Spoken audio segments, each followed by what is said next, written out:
claustrophobic mind, and I am not that vagrant kind.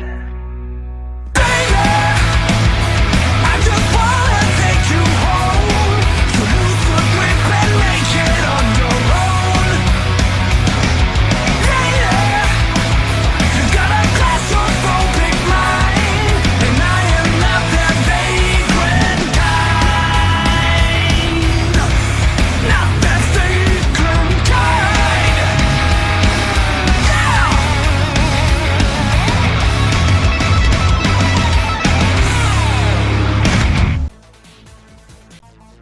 Bucking Broncos have burst out of the stables. It's QAW's Pandemic live from Denver, Colorado. I am Mike Mann, and pitching the ball over to Buckley Swantoon. Catching the ball. Thank you so much, Mike. Yes, we're here in the lovely town of Denver, Colorado. We finally got out of Alamogordo. I was kicked out of 6 Mexican restaurants and 2 Thai ones, and we overstayed our welcome, but Denver has been great to us, and this show is going to be great to you, our loving fans watching us on Twitch. If you haven't followed us, please do so and smash that like button. Get involved in the chat. Say hi to Beef Wellington and Teddy Ruxpin, and enjoy the show. Ciao, enjoy, and our first matchup coming at ya is women's action. Women's action! Action!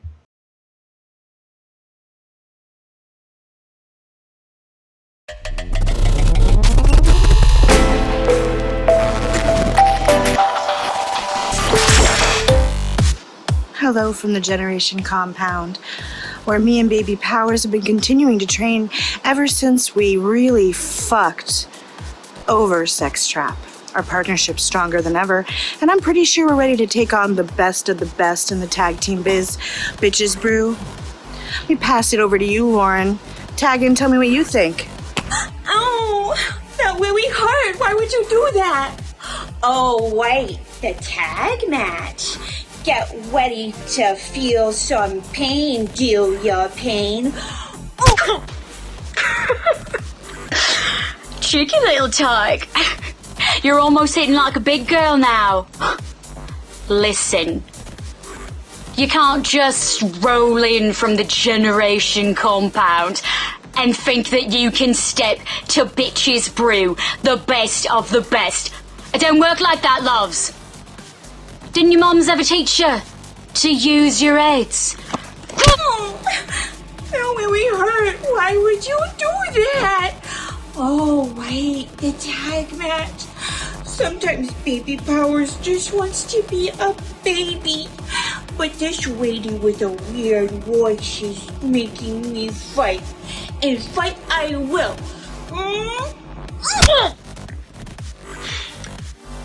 So it's gonna be like that, you little nipper. Cold hard cashin'. Show them what we do and how we brew. Oh, so they want to see what the bitch is brewing?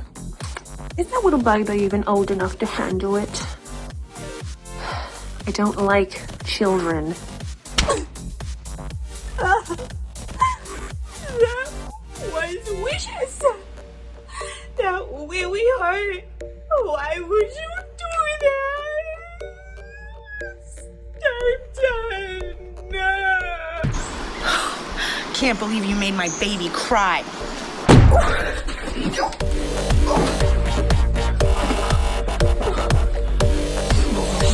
Stop my shirt. Oh yeah? Fuck you.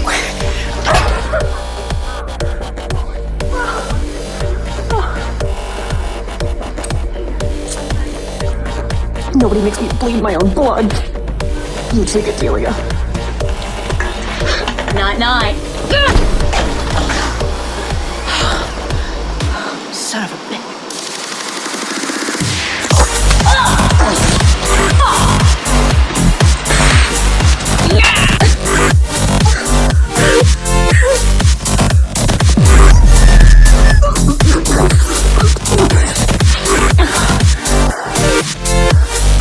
I'm getting really tired of this.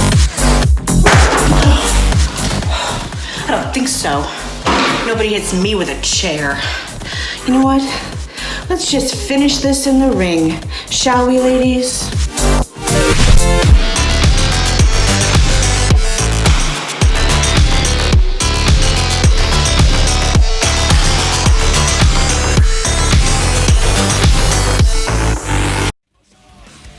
And now the mother-daughter story of two women who aren't related continues as AC Power squares off with Bitches Brew. This is a non-title match, folks. AC Power laying down the challenge to Bitches Brew. AC Power cutting a tear through the women's tag division, doing very well for themselves, but so are Bitches Brew. I've said many times, I think Bitches Brew are the most dominant champions on the roster, so AC Power has got the work cut out for him here. Well, when you talk about dominant champions, you have to talk about AC Volts, who is still undefeated in singles action here in QAW, our reigning and defending women's champion. The matriarch of the generation, and yes, absolutely undefeated, perhaps our only undefeated roster member. She has been absolutely dominant, and Baby Powers has been picking up on that dominance as well. These two, a bit of an odd pairing, but it's led to success so far. Ask any child psychologist and they'll tell you babies are drawn to success, and AC Volts is that embodied. That's probably why no children look at me in the eye. That, and you keep talking about how you got laid that one time in Hawaii. They never know what I'm talking about. I'm just like, kids, listen, you gotta do it. It's pretty cool. And if there are any children watching, go ahead and go fuck yourselves. This is a mature stream for mature viewers. Absolutely. If you are a child, best learn them words. You're gonna hear them in your life anyways, and listen to your uncle always. Fuck boats. Absolutely. And there we see Willard on the outside as he's impending for, obviously, the amount of damage he'll suffer in this match, as is women's tradition. As is women's tradition to gradually chip away at the patriarchy by way of our easily destroyed referees. And two women who aren't easily destroyed, there is Delia Payne and Cold Hard Cash, and Bitches Brew has entered the building. We saw them 2 weeks ago after Payne Austin picked up that victory over Delia Payne. We just saw the two of them assaulting Payne Austin afterwards. Even if you get a victory over these two, they always manage to get that last laugh, and that's what makes them so dangerous. The ingredients for a successful tag team: you have to be on the same page, you have to have thirst, a hunger, if you will, for success. For women in QAW is Cold Hard Cash and handing out poison apples, and Delia Payne is one of the toughest women's competitors we have. Absolutely, that poison apple kick, perhaps the most devastating finishing maneuver in all of QAW. AC Power, again, they have it cut out for them, but we're seeing Baby Powers and Delia Payne start this off. And here we go. Forearm from the baby. Collar and elbow tie up, floats underneath, and down goes Delia. Again, it might be a baby, but she is the full agency and strength of a full human adult woman. We've seen that power come out from Baby Powers multiple times. Delia now. Oh, the straight right hand right to a baby's forehead. That's messed up. I mean, that's how you get out of a submission sometimes, a straight punch to the head. Could have been the soft spot, though, you know what I mean? Oh, that's true. Well, also, if it's a soft spot, it might be somewhat... I don't know how babies' heads work. Never mind. Fair enough. DDT there from Delia. Oh, and a double stomp right to the soft spot of the midsection of the baby, who's had enough of this. Dragon screw leg whip. You can't let Delia get any momentum going. It's hard to stop that train of pain. Absolutely. AC Volts, the women's champion, checks in and immediately goes to work on Delia. Sends her into the corner. Oh, but misses a splash there. Those corner moves so hard to hit. I don't know what it is, but we have yet to crack that code here in QAW. Delia now cracking the code on that super kick and lands one of her own to the side of the head of the champion. Now dragging the champion back to the Bitches Brew corner. Tags in the powerhouse of Bitches Brew, Cold Hard Cash. We've seen Cold Hard Cash a lot in recent weeks. She's had this on and off feud with Rainbow Brittles, and we saw the other week her taking out Rainbow Brittles' uterus. And seemingly over time, just almost like her mental state is somewhat degrading, but with that, she's just become even more vicious. You cannot You cannot take your eyes off Cold Hard Cashin. Intrepid listeners, she took out the uterus by way of beating the uterus in a matchup. She did not physically remove Rainbow Brittles' uterus. No, Rainbow Brittles' uterus, we're actually going to see in action later here tonight, but they're still just... We wish Rainbow Brittles the best as she's on her leave of absence, but Brittles' uterus has been having a bit of a tumultuous time here in QAW since making that departure. Oh, Cold Hard Cashin sent into the corner. Now the baby checks back in. Leg trip there. Oh, a giant swing. And now, oh, drop kick to the side of the head of Cold Hard Cashin. Absolutely brutal. That is a fantastic maneuver from AC Power. Immediately takes the baby down with a lariat, who fights her way out with a European uppercut. Now elevates Cold Hard Cashin right into the top turnbuckle. There you go, going for the soft head of Cashin. Absolutely, but oh, not to be deterred, catches her by the foot and oh! Takes out her equilibrium and face first goes the baby. That reminds me, that's our sponsor this week, folks, the movie Equilibrium. Have you ever seen it with Christian Bale? Check it out on VHS or Blu-ray, not DVD though. Nope, Tay Diggs had them removed. Absolutely. Snapmare takeover there. Oh, Cold Hard Cashin fights her way out, just like Christian Bale fought through that totalitarian society. You know, I've been picking up gun kata myself. Excellent. Everyone should learn self-defense. It would definitely serve baby powers. Oh, no! Reverse atomic drop into a big boot combination from Bitch's Brew. That soul of Cold Hard Cashin, that foot soul is just so dangerous. She's able to put the bottom of her foot exactly where she needs to at all times, and Delia now brutalizing the baby and letting her think about exactly what's been done to her. Willard now staring lovingly at Delia. Willard has hearts in his eyes. My goodness, I mean, I know that Karen has her favorites, but Willard... Oh, we're seeing a little bit of personality here from Willard, but he can't get distracted. He still has a match to call. Oh, looks like a Northern Light suplex got thwarted there by the baby. Again, you know how quickly babies pick up new knowledge. Baby Power is just a master of reversals. That she is. And now AC Power, a little bit of tag team action of their own. Whoa! Shotgun drop kick. Oh, and a baby Bronco Buster. Excellent stuff. We're seeing some great tandem offense here from AC Power. Absolutely. Now a headlock here to Delia and a handstand. Look how agile that baby is. Oh, they're starting to feel themselves. They're feeling pretty good about this. You have to imagine a win here is going to put them in contention for a future title shot. Absolutely. This is a non-title matchup between our champions. Oh, as a DDT grounds Cold Hard Cashin. This, of course, non-title, but still need one pinfall or submission to be victorious. Oh, drop toe hold into the ropes. Oh, and a clubbing blow to the back of the head. What does Cold Hard Cashin having? Oh, it's a knee lift to the side of the temple. She's always going for that knockout. Now she's up on the top rope. Beautiful moonsault. Does not go for the cover. Have not seen that from Cashin in a while. They're busting out some new stuff here. They must be treating AC Power. Oh, standing Shiranui. Grounds the champion once again, and Cold Hard Cashin, she was in position there for an apple, but thought better of it.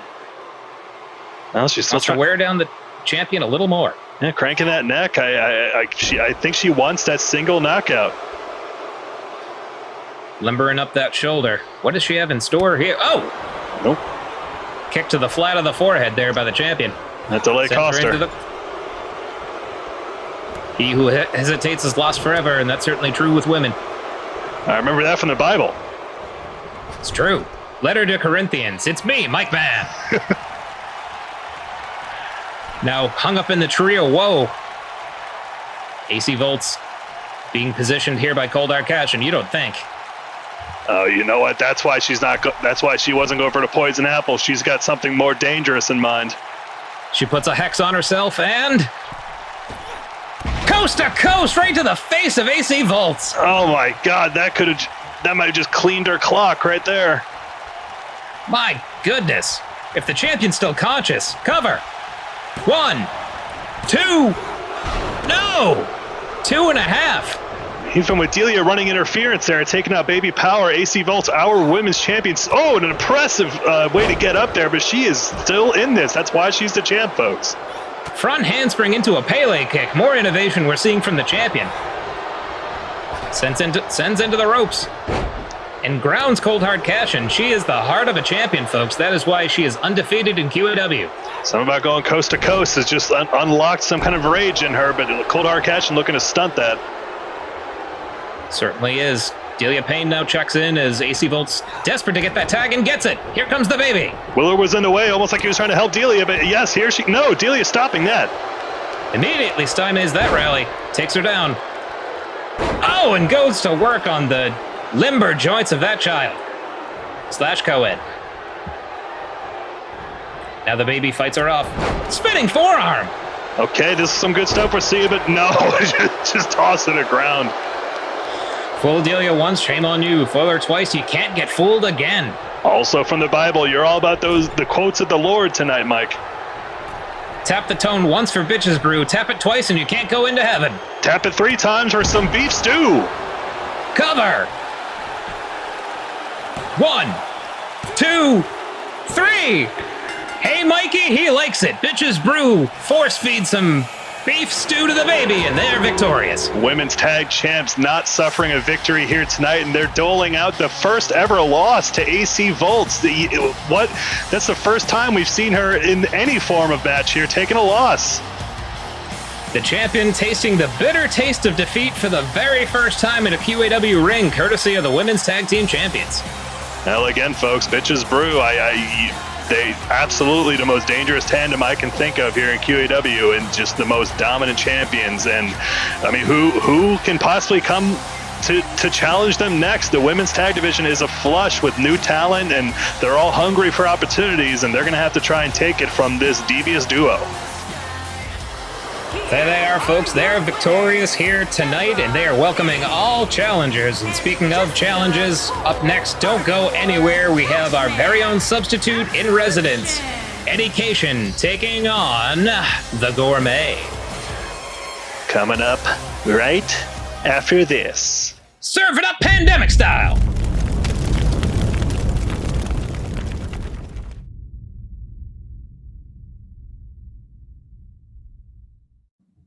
Hello, Payne Austin here. I have some concerns about the last match. As you may remember, I won. I did.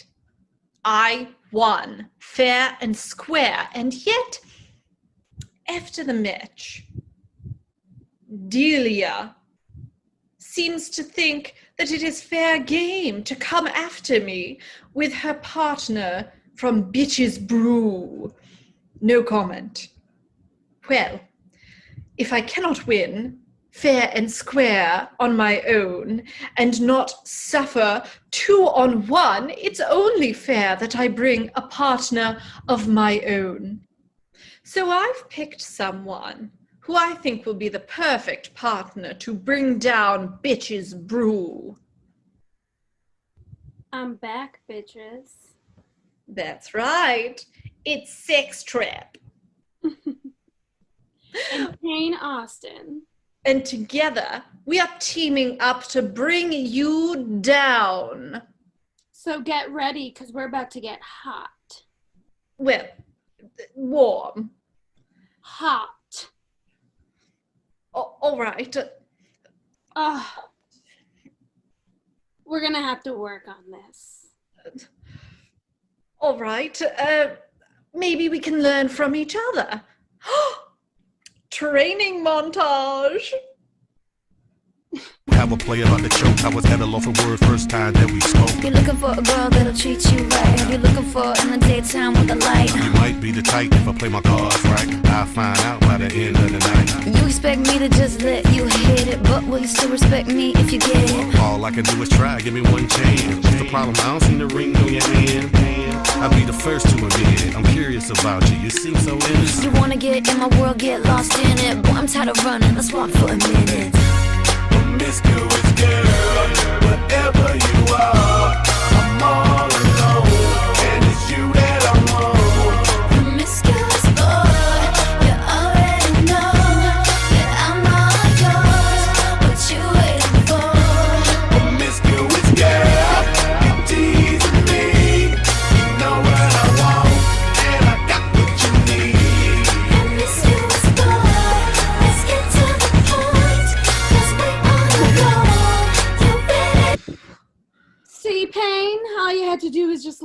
hair down. Well, it does feel rather freeing. It's more than free, honey. But you know, I think there are a few skills that you could learn from me as well. Me? Learn from you? Training montage! I suppose I should tell you what this bitch is thinking. You'll find me in the studio and not in the kitchen. I won't be bragging about my cars or talking about my chains. Don't need to shake my ass for you, cause I've got a brain. Sometimes it's hard to find the words to say.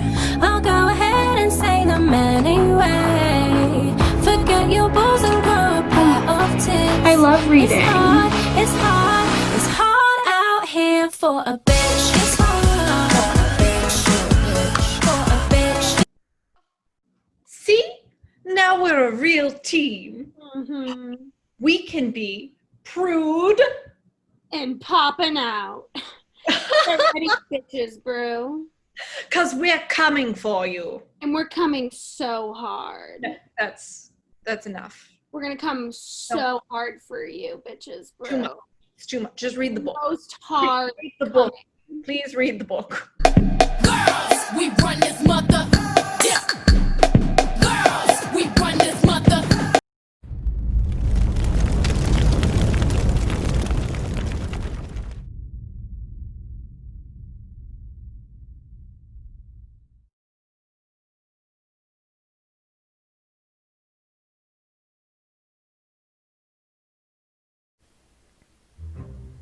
Failure,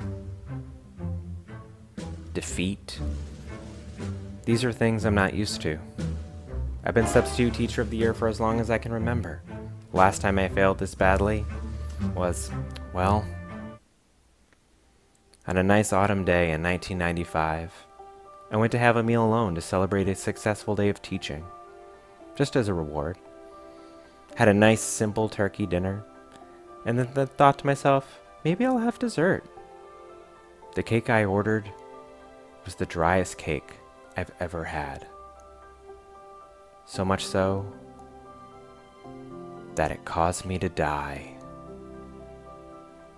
And then I immediately became a ghost. Yeah, I have been a ghost this entire time. Since you've known me, since you've seen me, I've been a ghost every time. I know this might be a shock to some of you because you didn't realize that ghosts existed, or that you didn't think that I was a ghost because I've never alluded to it or mentioned being a ghost, but ghosts are real, and I am one. I, Eddie Cation, am officially a ghost. And tonight I'm gonna fight the person who killed me, as I have nothing to lose.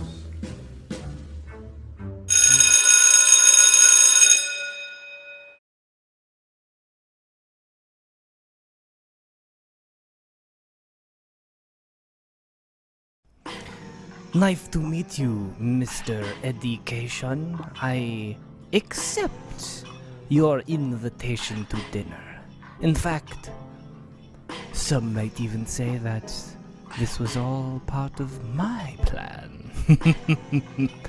You see, Mr. Education, I only let people find me when I want them to. Do you think that the moon is full by accident tonight? Do you think that I would let you find my address so that you could mail me a letter so that we could have dinner? I've prepared a buffet of delights, carnal and otherwise. I look forward to meeting you again, or should I say, meeting you in your new form, a form which I am responsible. I have sold my soul for many reasons, but tonight,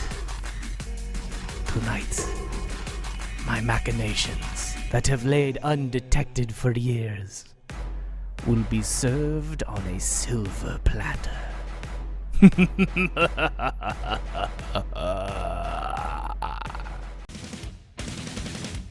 Well, if you're a freshman considering your electives, you may want to consider the liberal arts of education or the cooking arts of the gourmet.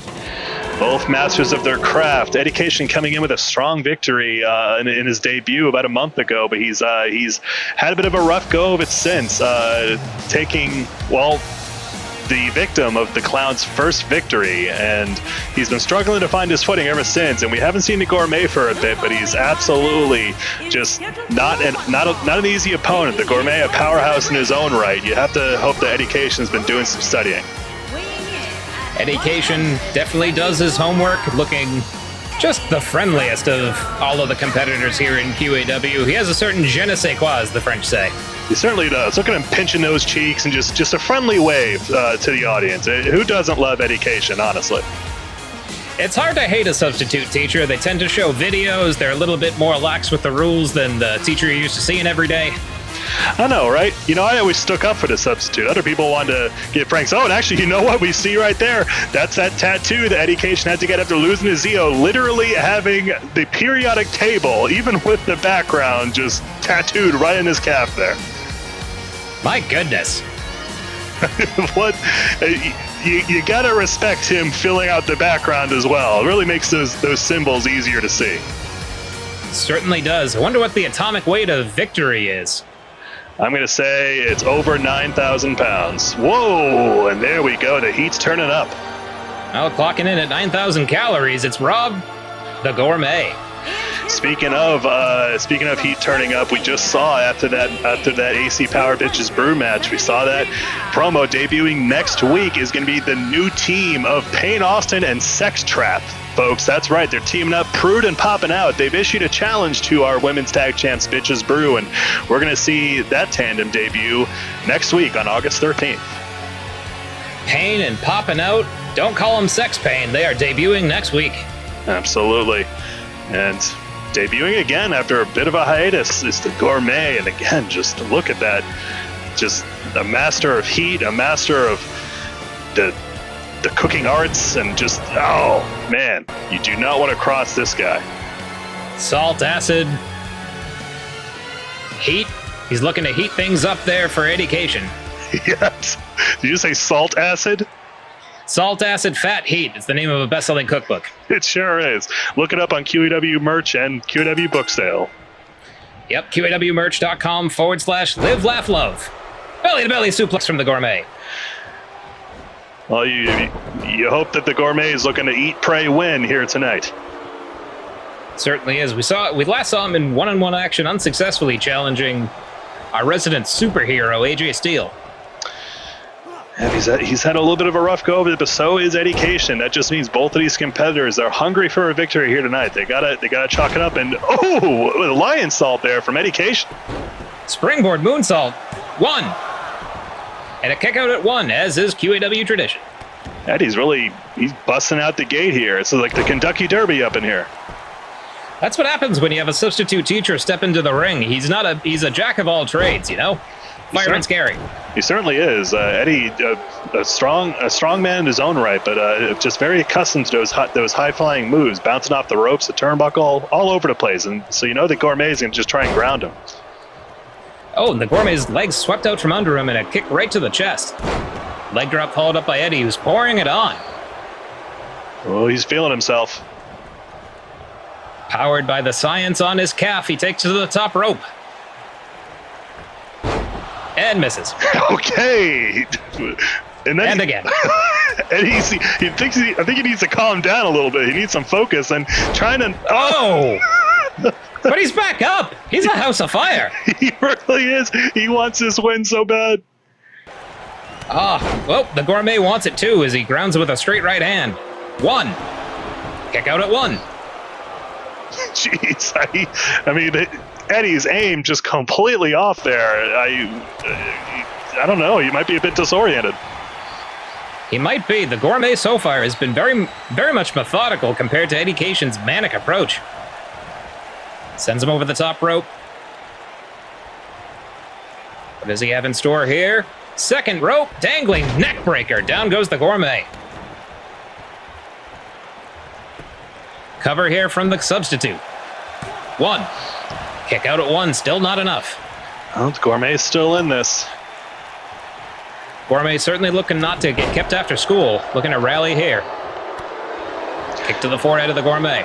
You think they had detention in culinary school there, Mike? Oh, of course they do. You chop somebody's finger off. I mean... Oh, swing neckbreaker there. Do you chop fingers off in culinary school detention, or is that what gets you there? Yes. Okay, well, Eddie's up on the top rope. What are we looking at here? And, oh, misses the elbow. No water in the pool as Eddie crashes to the mat, and the Gourmet looking to crank that head straight off. Again, this is solid fundamentals here from the Gourmet. Keep him on the ground. Eddie. Oh, and look at this. Setting up with the hammy slammer. Oh! Locally sourced, organic from Alabama. 1, Ooh. 2. Oh, but Eddie Cation able to kick out of that pork fest. Oh, now just beckoning Eddie to his feet. What does he have in mind here? Setting the table. Oh, he wants to serve in the main course with the souffle. Souffle has been tabled. 1, 2. No! Eddie's not full yet. The Gourmet is livid. He can't believe someone would ask for seconds of a delicacy like that. Oh, you have to imagine Eddie's going to tip well after this. The tip of the knuckle right off the forehead sends him into the corner. Misses. He's still a little out of it, but no, getting reversed. Oh, more straight right hands. The Gourmet is not wasting any motion. He is not. Sets Eddie Cation up. Going to the high rent district. Oh, but Eddie fights him off. That could have saved him right there. You wonder if the strategy is tremendously different for a competitor like the Gourmet, who's more precise, more methodical than an agent of chaos like the Clown. I mean, you can almost see like a begrudging respect developing between these two. Gourmet having to, but now Gourmet's up at the top, and now he's borrowing a plan out of Eddie's binder, but misses. Oh! Went for an overhand chop there, but unsuccessful. Trips up Eddie, pulls him out. And yes, folks, you're seeing this shot from our special, a kid sent in. He won the QAW essay contest, and we're letting him film from ringside. Good job, Trevor. You're doing it, Trevor. Great job.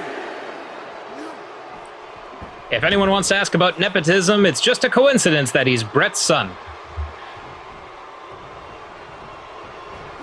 Oh, knee lift there from Eddie Cation, grounds the Gourmet. No. Rings the arm of Eddie Cation. Oh, but he's able to fight out of it. The raw power of the Gourmet meeting the unorthodox approach of Eddie Cation, and it is beautiful violence. Spinebuster there. 1, 2. No, and not enough. Eddie is not ready to leave school yet. I've seen a lot of fighting, Eddie. He has got to change his fortune here in QAW, and a victory here is the first step on doing that. But now, Gourmet setting up for another hammy slammer on Rye. Look, he's got a point to prove, folks. 1, 2. No, even with rye bread, Eddie Cation able to kick out of those carbs.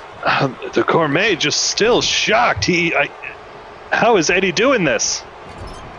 Pure will, the determination not to get embarrassed and get tattooed even more. What does he have in store here? Oh, another major torpedo, DDT! And we see our Men's Warehouse representatives who are recently all out of a job, and they've been signed exclusively to QAW, the new home of Men's Warehouse. Absolutely, folks. Do you need a suit? Check out QAWmerch.com. /MW. That's Men's Warehouse. If you don't buy it, they don't eat. You're going to like the way they survive. We guarantee it. Now the Gourmet hoisting up Eddie. Face first off the top of those stairs. Oh. And anyone who's an intrepid wrestling fan will remember that we know that steel stairs are way in at 2,000 pounds. I believe that's of our resident statistician Pete's dropping that knowledge about a month or so ago. And now the Gourmet just wrapping up Eddie on the ropes there. Certainly no slouch. He's no short order chef, but he was able to wrap up Eddie deliciously there. And now he might be trying to give him another course, setting up for the souffle again. Oh, but Eddie's able to fight out. Back elbow. Sends him into a corner. Again, Eddie hanging on by a thread, but that back elbow, Eddie needs to get something going. The Gourmet is floored, and going to work on that serving hand. A little bit of trying for it. And again, he hit it the first time, so I think he thinks every time after this he'll just have no trouble. But he goes into that neck snap there. I guess it worked out in the end. My goodness, if he hit half as much as he tried to hit people, he'd be a champion. But here's the binder. 1, 2, no! The Gourmet studied for that pop quiz. He did. I mean, this is unorthodox, and he's not batting 1,000, folks. But Eddie is mounting a comeback. Certainly is. Short forearm. Oh! Backbreaker Russian leg sweep combination. Showing some technical prowess there. Now he's setting up the Gourmet for something. Yes, I've heard about this. Looking to put the Gourmet in detention. Detention. Cover. 1, 2, 3, and that is it. School is in session, and Eddie is victorious. No more losing streak for Education, but unfortunately it continues for the Gourmet. Eddie picking up a strong victory here over a stronger opponent. Props to Eddie for making that reversal of fortune happen. Certainly, we saw we saw an attempted souffle. We saw ham slammers. The Gourmet brought his full pantry to bear, but Education came with a full appetite.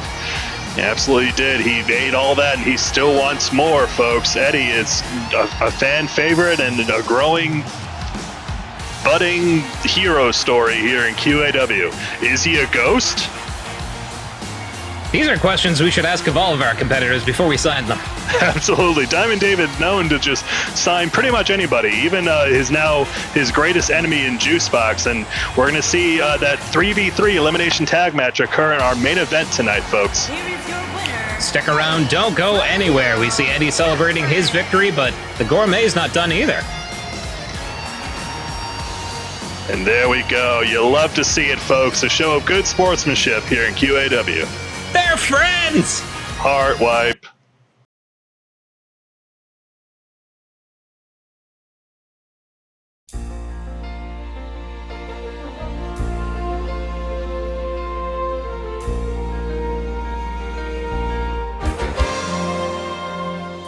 New Jersey. Greetings, residents of the Garden State and fans of Quarantine Action Wrestling. It's me, the Governor of New Jersey. You may not have recognized me right away because I'm wearing this hat. Well, I'm wearing this hat because I have to do some work out in the sun today. As you all know, because I know it too, today is the destruction of the Bumberland Strip Mall. Oh yes, this long-awaited project is finally coming to fruition. We already have construction, or should I say destruction crews, on site pulling that old underperforming mall down. And I need to go over there myself, pick up a sledgehammer, and take a couple of swings at the felt shop so that I can be a part of history. So, for anyone that wants to say a goodbye to the Bumberland Strip Mall, you have just a few minutes to do so. I just have to take care of a little bit of in-ring business, and then I'm going to go over there myself to deliver the final death blow. I've been hearing from my crews on site that they've found some really interesting stuff under the strip mall. And you know, I think that's a testament to New Jersey. It's like a layer cake, really. A delicious layer cake, the kind that you could find at Judicki's Bakery, or Vaccaro's Bakery, or many of the other fine bakeries of the great Garden State. I recommend the cheesecake, really everywhere. Anyway, it's a testament to how truly great New Jersey is. Even the malls have secrets, you know what I mean? Anyway, I hope you all say a good fond farewell to that mall and a good fond hello to the brand new Bumberland Waste Management Facility that will be built incredibly soon.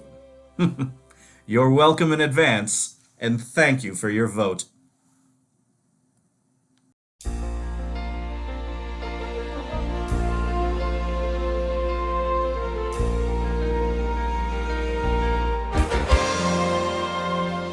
New Jersey.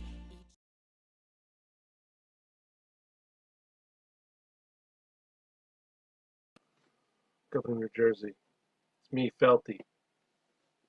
You may have beaten us last week. You may have beaten Artie a week before. But we're going to save our mall. We're going to save our dragon. You have no idea what's coming for you this week. You think you can take our livelihoods away? You don't even know what's coming for you down the pipes. If you don't like that, you can go fuck yourself. Because I'm putting on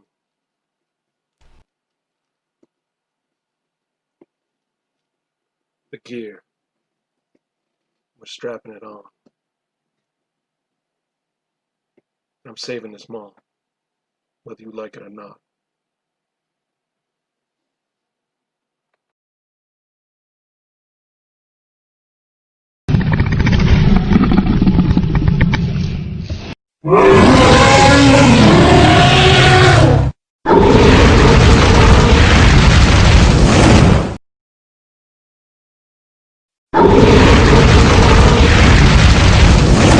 Well, the campaign to save our dragon may not have been successful, but Felty has one more fight in him against the governor of New Jersey.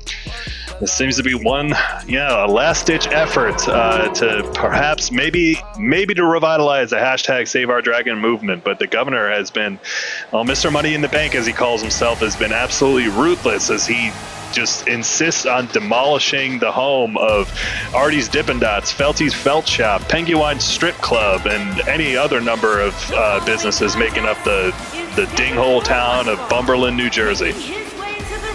Don't forget Turd Tahoe's Cargo Short Emporium. And folks, we understand that Turd Tahoe is now offering more professional wrestling education to those looking to sign up for his wrestling school. Go ahead and check out QAWmerch.com/turd. Turd is not eaten in weeks, folks. He could really use the support, I think. Certainly could, as Felty always being supported there by Artie, the Clone Bros, dressed for battle as they always are. Absolutely. Reminder here, folks, that Artie is the one in the black and Felty's the one in the green. Green is Felty, the high flyer of the two, the more energetic, the more daring. It only makes sense that he's the one who wants to take up the governor here in one-on-one action. Certainly going to need all that daring as he takes on the personification of American exceptionalism and capitalism, the governor.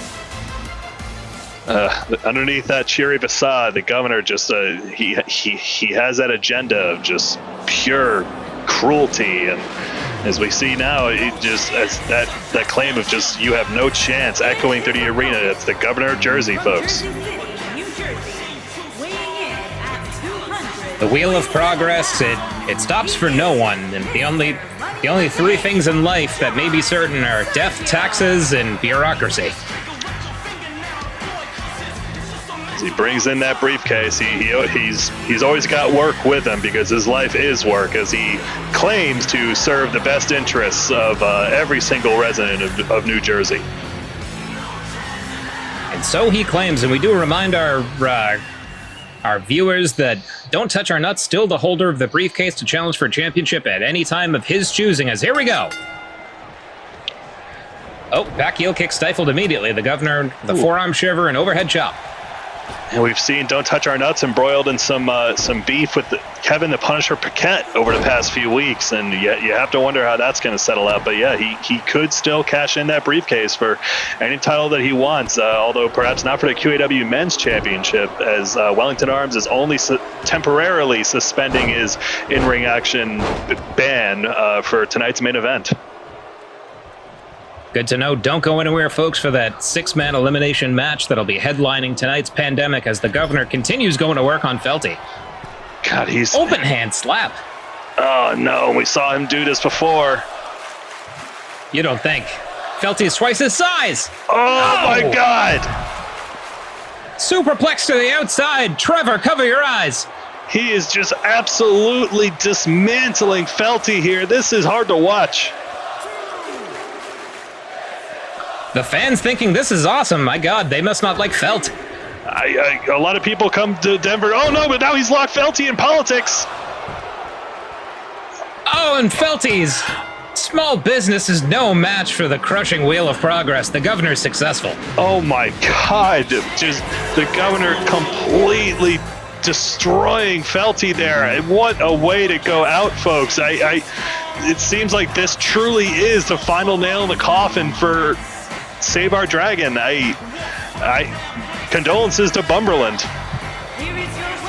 Well, in the crater that once stood Felty's Felt Shop and Artie's Dippin' Dots, the governor of New Jersey will fill that void with whatever he deems necessary. I guess just hazardous waste removal or whatever he thinks will serve the state. But we're cutting to a commercial break, folks.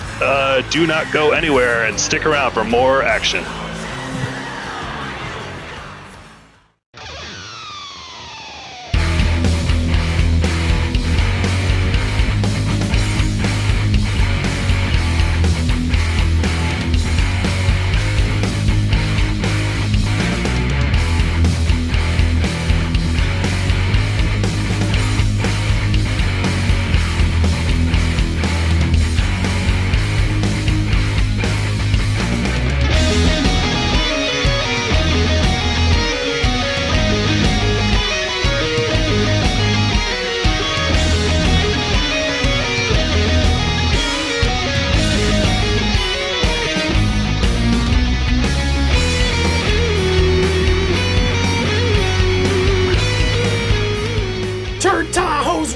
School. Make the third right after the Bumberland strip mall and keep driving to the first whorehouse on the left. Tell them Turd sent you to learn about wrestling. Please, if you're listening, don't say I have a baby face. No, you cannot pinch my cheeks. My cheeks are part of my face. My face is not a Halloween mask. We don't exist for you to tell us who we look like. Boss baby. Hamburglar. Baby cringe. Boo. From Dragon Ball Z. Betty Boop. We don't have a baby face. You're just old. Paid for by You Are Part of the Problem. This is a public service announcement. We at the Department of Health have just learned that gum is poisonous. The most recent shipment of chewing gum shipped from Boise, Idaho, which covers 99% of American gum, is poisonous. You must remove any gum that you are chewing. No matter where you are, you could be twins in a pool or at the beach or in the winter somewhere. Quickly, if you're chewing any gum, take it out. It doesn't matter. You could not be a twin. You could be some lady. If you're dancing, definitely take it out and also do it at the beach. Take out any gum you're chewing or else you will die. It's full of cyanic acid. Quickly, this ends the public service announcement. Well, folks, during a commercial break, we saw Artie and Felty get into a bit of an argument, and Artie leaving Felty alone in the ring. Is Felty still there? It seems like he's still absorbing the consequences of that loss. I mean, it's difficult being abandoned by anyone, let alone your own brother. Oh, looks like we didn't pay the power bill. Oh, what the hell? Oh my God, what the hell is that? It's got Felty. Oh, chokeslam. Oh my God, it looks like a dragon-looking man. Who is that monster? Folks, we We have Bojack Horseman, we have a Beautiful Beast, and now a dragon debuts in QAW. Fuck!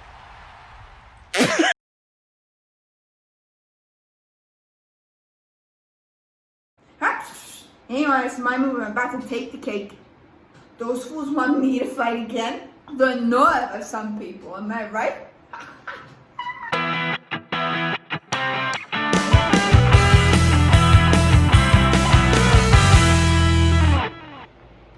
I'm just gonna be, what do they say, frank with you kids. I beat my last opponent in maybe 10 seconds, and I'm being generous, okay? You think just because you send 3 more little toddlers after me, that's gonna make a difference? No! I'm stronger than you. I'm faster than you.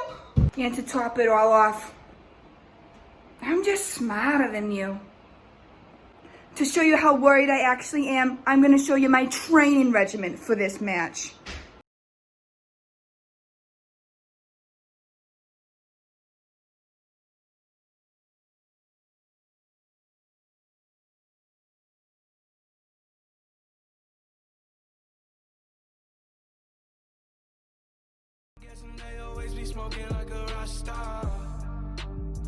We have Rainbow Brittles' Uterus versus Lilac Dream and Mama Don's. Haven't seen Big Mama Don's or Lilac Dream here in a little bit, but again, this is all about opportunities, folks. Chalk up those wins and work your way up the ladder, as we're seeing Lilac Dream make her return to the ring after some time. But it's always good to see her.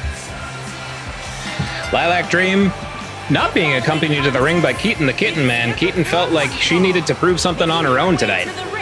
So it would seem, but Lilac Dream, a former championship contender, having an amazing match against AC Volts back at Second Wave, I believe, and just still trying to get back that momentum that she had going, but certainly one of the most dynamic and most impressive performers on the roster with her amazing athletic ability.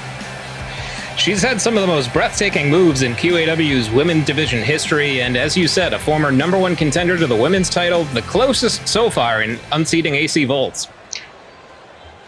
Yeah, speaking of AC Volts, you have to imagine, wonder how she's taken that loss, but with that glass breaking, here comes Brittles' Uterus. Good job, Karen.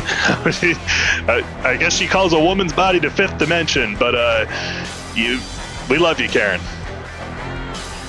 Well, folks, if you love Karen and you like merchandise, go ahead and head over to QAWmerch.com/Karen for your very own Karen bobblehead.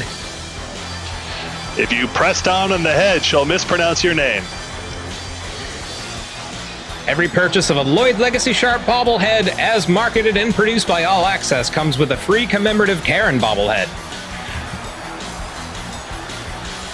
Your life, your room, and your life is not complete until you have your whole bobblehead collection. Check back on the website every single 14 hours, folks, for our new bobbleheads coming out in droves. And here comes Mama Don's, the matriarch of QAW. If you wanted a good guy, you should have asked your father. And here she comes, scoring that very impressive flash knockout victory, and as she claims, less than 10 seconds over Mara Buse. And she's here looking to perhaps make that a twofer. Arguably dressed the most comfortably of all the competitors in QAW, resplendent in those mom jeans, those high tops, and that visor, she is not to be taken lightly. She's also wearing proper safety equipment with those knee pads and elbow pads, as she expects all of the roster to be doing, but you can't say she's not prepared. Certainly not, and as you said, victorious in her first outing. Is she going to be able to find success again in this triple threat matchup? Willard Wilford kicks us off. Willard has not been battered tonight. Oh, as Lilac goes down. Not yet, but you have to imagine every single women's match, you can just see him sweating in his black pants, and let's see if he can get through this one unscathed. But now Lilac Dream, the only one standing, as she's taken it to Big Mama Don's. Judo shoulder throw there from Mama Don's, taking down Lilac Dream. Oh, the Uterus there with a right tube to the face, and gets taken down with a running sledgehammer. Oh. I mean, we haven't seen a whole lot of in-ring action from Big Mama Don's, but we've heard legends of her technical acumen and her power is coming out there. And Lilac Dream just sort of testing the ropes here. She's getting herself warmed up. Yep. Brushing off that ring rust. And you want to talk a clash of styles? You have Lilac Dream, arguably the most athletic competitor in the women's division. You have Mama Don's, who's a powerhouse in her own right. And then you have the Uterus, who's a hell of an X Factor. I mean, what's more of an X factor than one of your organs coming out, beating the shit out of you, and now still remaining in in-ring action? But now Lilac going for the cover. 1. Kick out even before the 1 count. Mama Don's is not worn down enough. Oh, a woman of Big Mama Don's experience. You have to imagine she knows tradition, and that's that 1 count, folks. So she's just banging Lilac's head against the mat. Now the Uterus getting in on the action and immediately betraying Mama Don's. The Uterus has only loyalty to herself, so rebellious that she expelled herself from Rainbow Brittles. And remember, folks, in a triple threat match, whichever competitor is the first one to score a pinfall or submission wins. So you have to be able to pick your spot, and you have to keep an eye on all your opponents at once. Flying head scissors there from Lilac Dream, and there are no disqualifications in a triple threat. We may see Chair. We might. Chair being a frequent weapon of Bitch's Brew, but Chair is underneath there. Oh, and just that impressive shoulder thrust in the corner. Overhead belly to belly. Mama Don's not fooling around. 1, 2. Almost a 2 count. Lilac out right before 2, but big knee strike to the back. Oh my gosh. Super kick to the Uterus. Oh, Mama still got it. 1, 2. Oh, she almost had a victory. Lilac back to her feet. Oh my gosh, that impressive, that amazing super kick that Big Mama Don's can bust out at any second, folks. That makes her a constant threat. Sends her into the ropes. Oh, and a rainbow cutter from Lilac Dream. Rainbow cutter, is that enough? No, she wants to pour on more, but Mama Don says no more sauce. 4 right hands. No more sauce, you've had enough. It'll ruin your dinner as Big Mama Don's just taking it to the Uterus. Drags her by the tubes. What does she do? Oh, it's a gator roll. All right, we're seeing some classic wrestling here from Big Mama. Into a crossface, looking to dislocate, I would say, the neck region of the Uterus. Now cranking on that canal. that canal's taking a lot of damage. Oh, and a back body drop to Lilac. Mama Don's in firm control of both competitors. And Lilac was trying to pick her spot here, but yeah, Big Mama Don's able to reverse it. But now Lilac going for a code Lilac. Cover. 1. Kick out at 1. Mama Don's hard to keep down.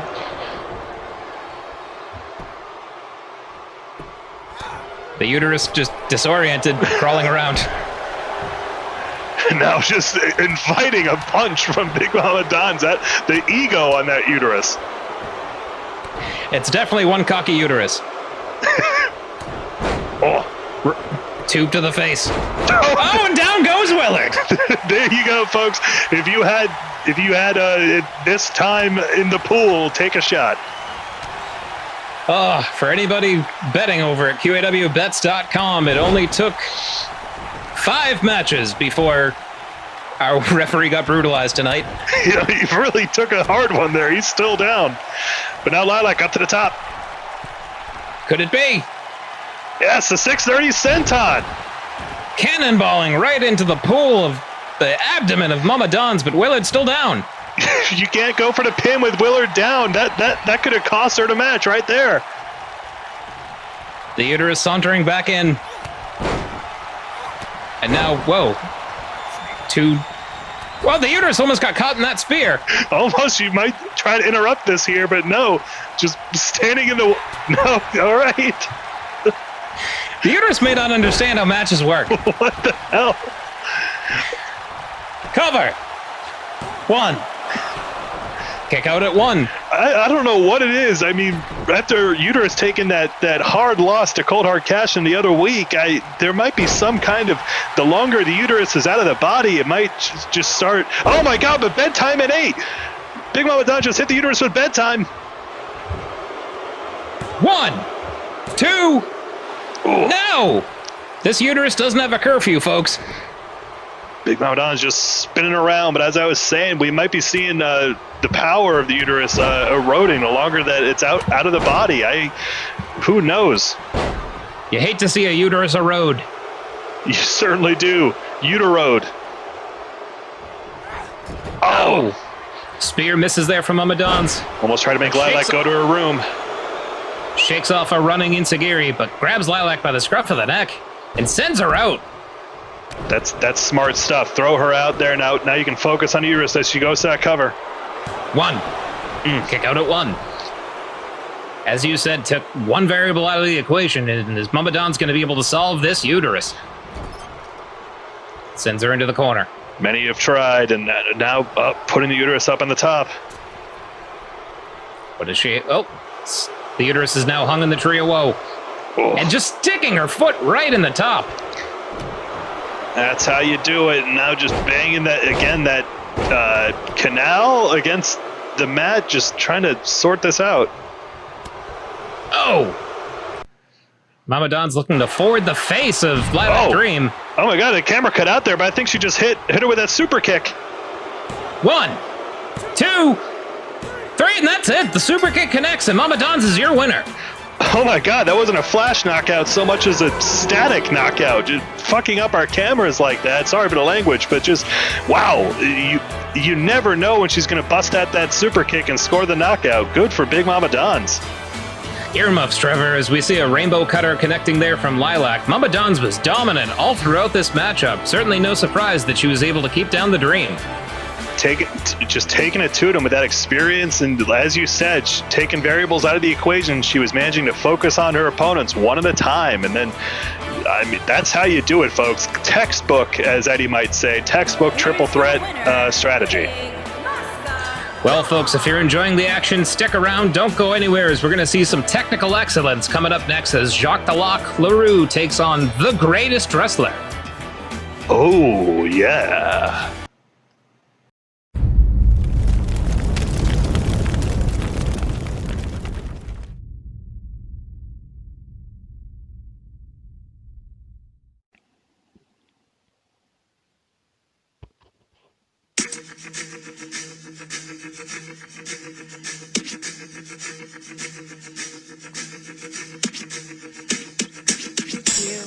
Can you handle this? A, can you handle this? W, can you handle this? I don't think I can handle this. Ladder match, a surprise. Miss Getty, the big prize. Baddest chick, chick inside.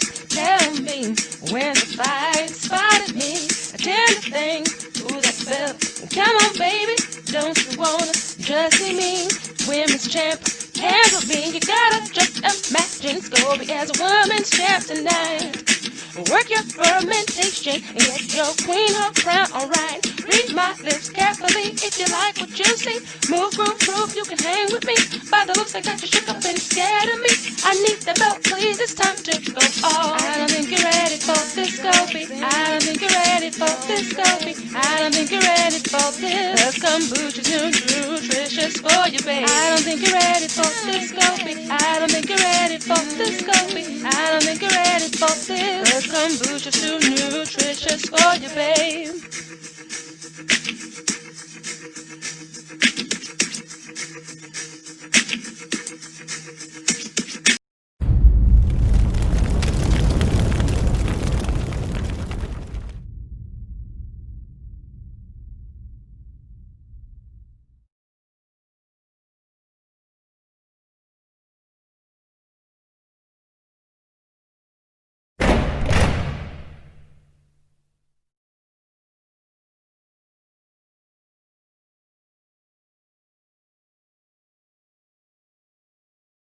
Everybody, James Maloney's got jokes.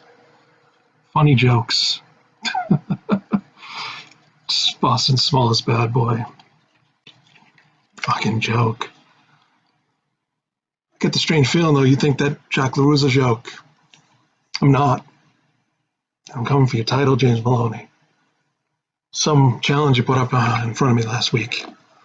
Boston's smallest bad boy. I'm still laughing about it, but I'm not. put out an open challenge to anybody in the locker room who wanted to take on the veteran, me.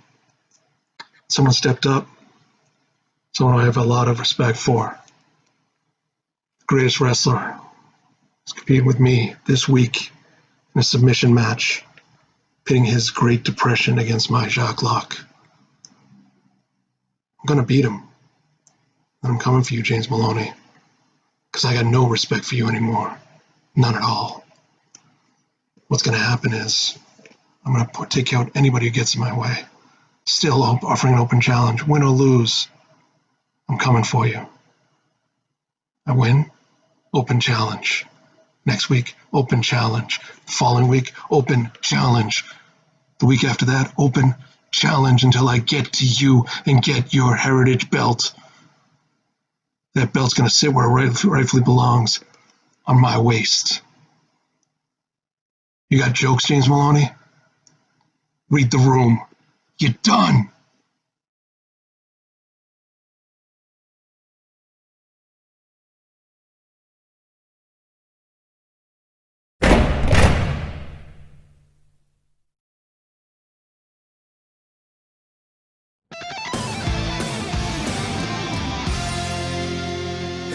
Once again, the greatest wrestler is fed up with QAW's reliance on the spectacle of dumbassery and has tapped me, El Mejor Luchador, to wrestle in his place.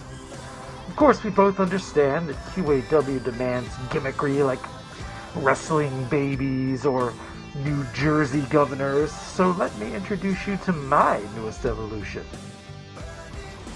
El Mejor Tom!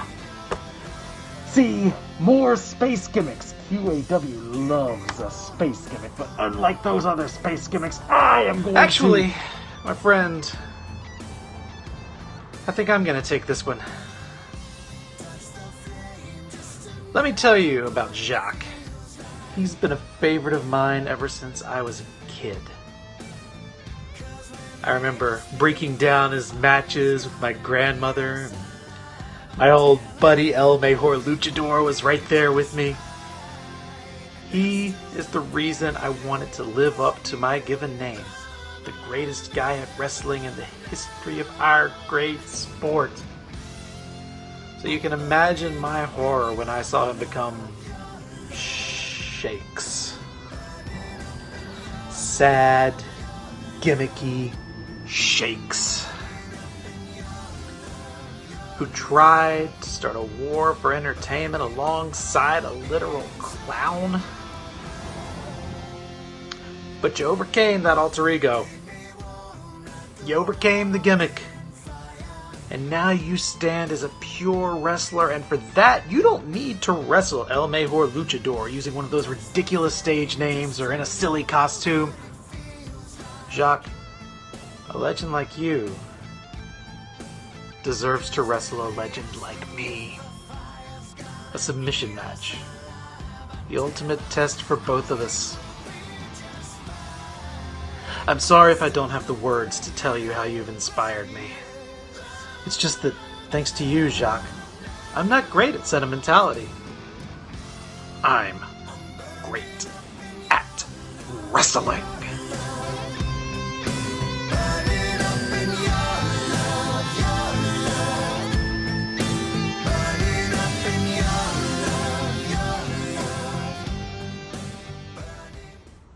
That son of a bitch took my match. Well, the open challenge of Jacques the Lock being answered by the greatest wrestler in a submissions-only matchup.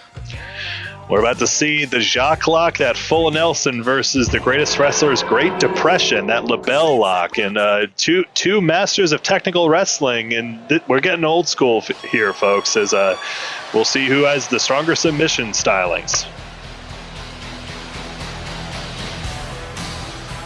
We hear those electric chords, and that can only mean one person. Jacques the Lock has made his presence known.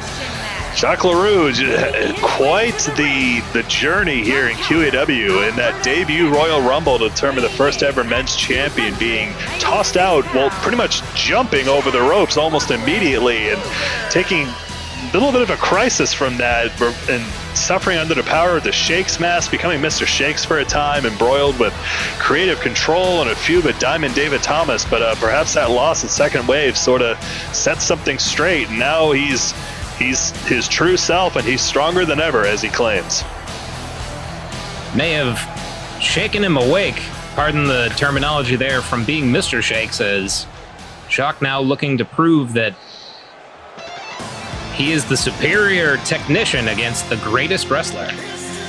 Greatest wrestler also been on a bit of a hiatus. His close associate El Mejor Luchador been filling in for him in the meantime. But I guess this is getting back to, well, no more gimmicks, no more goofing, no more spoofing. It's all back to wrestling here, as he claims to be great at. So let's see if he can back up those words. It's a little bit of irony in that statement, because we've seen him have the most impactful wins in the silliest of situations. He was able to dispatch of Deadly Fred in, well, somebody's backyard. Go ahead. I mean, yeah, he fought in the woods. I mean, I don't know how wrestling that is. Wrestling or not, it was effective. He euthanized, if you will, Deadly Fred's ambitions for victory, and he is responsible for the first and only lasting injury in QAW history when he maimed the Falcon. The greatest wrestler, you cannot take him lightly. He is a dangerous opponent in his own right, but that's the whole point of the open challenge from Jacques' point of view as we get going. Grabs the greatest wrestler with a quick snap suplex. A reminder, we saw Jacques Leroux. He took on Boston's smallest bad boy the other week and defeating him in quick, efficient fashion. But he wants to build up that credibility. He wants to go after that New England States Heritage Championship, and this is how he's doing it. But he takes that running elbow there from Greatest Wrestler. Certainly does. You wonder if there's any lingering animosity between Jacques and the Doctor, former members of Creative Control, and now the Doctor finding success by re-engineering Boston's biggest bad boy. I mean, you can't forget something like that. Even if he was under the control of Shakes, there was still some part of him locked away. So perhaps there's some animosity there. Perhaps it wasn't all Shakes, but perhaps some of it was Jacques. But either way, he's not doing so great here against the greatest. Cravat suplex gets hung up in the ropes there as the greatest looks to build more momentum. Fireman carry take over there. Jacques rolling with a leg drop.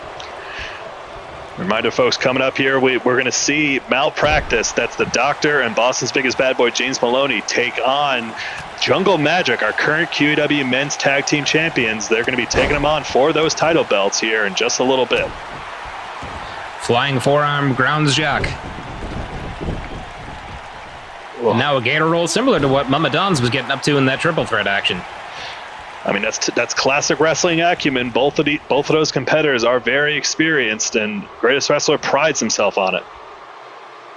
You wonder if, the Greatest Wrestler and Mama Don's have crossed paths in the past, but here we are in the present as the Greatest Wrestler looks to continue his dominance. Jacques the Lock takes him down. All it takes the Jacques, that big man, just nail him down with that clothesline. Now lock him in the stump puller. Stump puller applied. The greatest able to escape. Ducks that clothesline. Back heel kick. Grabs Jacques. Holds him in a front face lock. Lets him go. Just want to give him a noogie there. Tying him up in knots. Back elbow to Jacques. And a beautiful Northern Light suplex. No bridge, no cover, because this is a submission match. But he's looking to dive from such great heights, that diving headbutt. Successful right across the pectoral region of Jacques. Ooh! Cattle mutilation. Is that going to be it? An ode to one of the greatest of all time, Daniel Bryan, as Jacques the Lock able to escape out. Miranda, folks, this is a submission match. There's no pinfall allowed. But no, this is it. He's locking him in the Great Depression. Great Depression locked in. But Jacques again. Able to escape. I mean, Jacques the Lock's been through plenty. You could argue he's been through his own Great Depression, being the quickest elimination in the first ever QAW Men's Rumble. and now reinventing himself after reinventing himself once upon a time as Mr. Shakes. You cannot give Jacques Leroux enough credit. A true comeback story this man is given into a brain buster there from the greatest, but he has earned every amount of success, and he's only looking to get more. And now another stump puller after that snowplow suplex. Willard getting uncomfortably close. He was really into it. Oh! Was the scent coming off of Jacques Leroux the scent of imminent victory? Ooh. Flapjack, down goes the greatest, who might be having some acid reflux there. He's trying to soften up the greatest here. That's what you got to do. And yep, here it is. He's got him locked in the Jacques lock. Shock lock applied as the greatest. No, he's not able to withstand it as the greatest has been neutralized. Jacques the Lock is your winner. That Jacques lock, we have not seen anybody escape from it just yet. It's such a powerful move, just locking your arms back like that. And I mean, that's why it's a full Nelson, folks. It's not a nothing Nelson. It's certainly not a half Nelson. It's absolutely not, but a tough return to the ring for the greatest wrestler. But the first round of this Jacques Leroux Open Challenge, he is victorious. Both men had something to prove, but as the name implies, the Jacques Leroux Challenge, the man whose namesake it is victorious tonight, and even more sportsmanship being shown here in QAW. Hey, you love to see it. Makes you feel good, makes you warm, and in your heart and your pants, folks. Absolutely, and certainly hope that no more surprise violence takes place. Stay tuned. QAW rolls on. Quarantine Action Football League, QAFL, was a league in the early 2000s that was put in place to compete against the XFL and the NFL.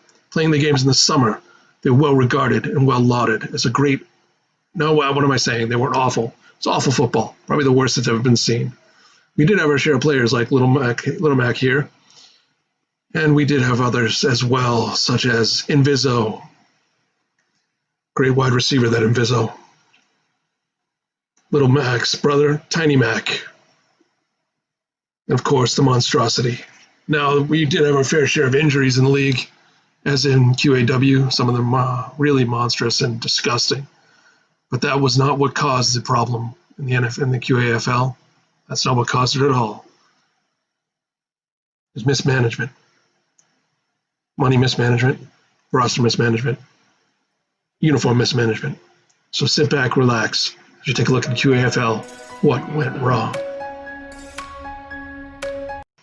Maximilian Ernst, seen here, had the idea for putting a football league in the summer and staffing it with awful players and weird monstrosities to see what would happen and see if bring people in the seats. It didn't. See, now what I did was I wanted to put a football league in place in the summer so people could still have football to watch. The problem is that we only had one football field to play on. And as we found out, you can't play football in an NBA arena or an NHL ice rink. Didn't work out, so I sold it. Sold it to the highest bidder. And sell it he did. Little do we know how many times this thing would change hands. At this point, I've made millions of dollars selling my exotic baby oils. When I saw the QAFL was up for sale, the choice was clear. But to sell the QAFL 24 hours later, well, that choice was clearer than my finest baby oils. Yeah, I bought quarantine action football because I thought it was real football, you know, European, doing the kind that matters. Fucking sold that American shite the next day. American football, piss off. I did what I thought was right for the business. That shit wasn't right for the business. Even as their accountant and leadership told them not to, it continued to change hands. Honestly, I don't know why QAW even has an accountant. Nobody listens to me. No, you should not buy QAFL. No, you shouldn't. It's a poor investment, and I don't know why I think people who wrestle their own body parts would listen to me in the first place, but here we are. Don't buy the QAFL. So yeah, I just got this. The QAFL, what the hell's that? QAFL. Is that... Oh, is that... Yeah, it must be American footy. Yeah. Yeah, I don't know. Shot. I don't like it. I don't know. I'm bored. Kept changing hands. And then things got interesting. Yeah, we owned QAFL for a bit, but you know, it was kind of gimmicky, so we just gave it up. I bought the QAFL. I showed you. Quaffle? Yeah, I owned it. Sold it after like a day. It seemed like there might be some measure of sanity when the governor of New Jersey stepped in to buy this league. Thank you, the greatest wrestler, for selling me the Quarantine Action Football League. Owning that league was the best 18 hours of my life.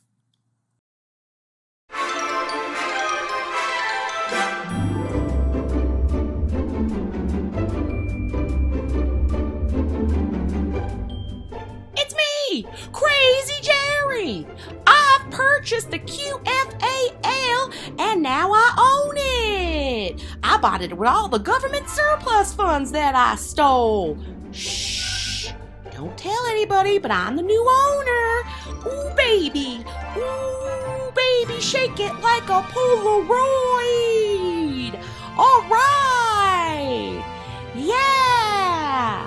Woo. It's happening. Bye. Bye now. Bye. Woo.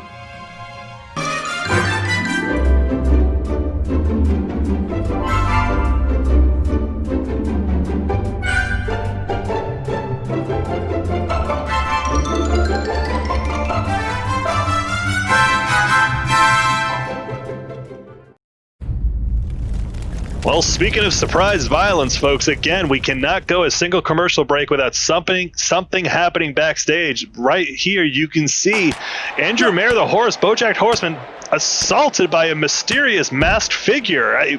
Who is that? Who would surprise assault a horse? God, no! Don't break his hands. We'll have to put him down. Oh my God! You can see a bee on the back of their jacket there. What could that possibly mean? No, he broke the horse's back. No! Shit! Where's the farm boy?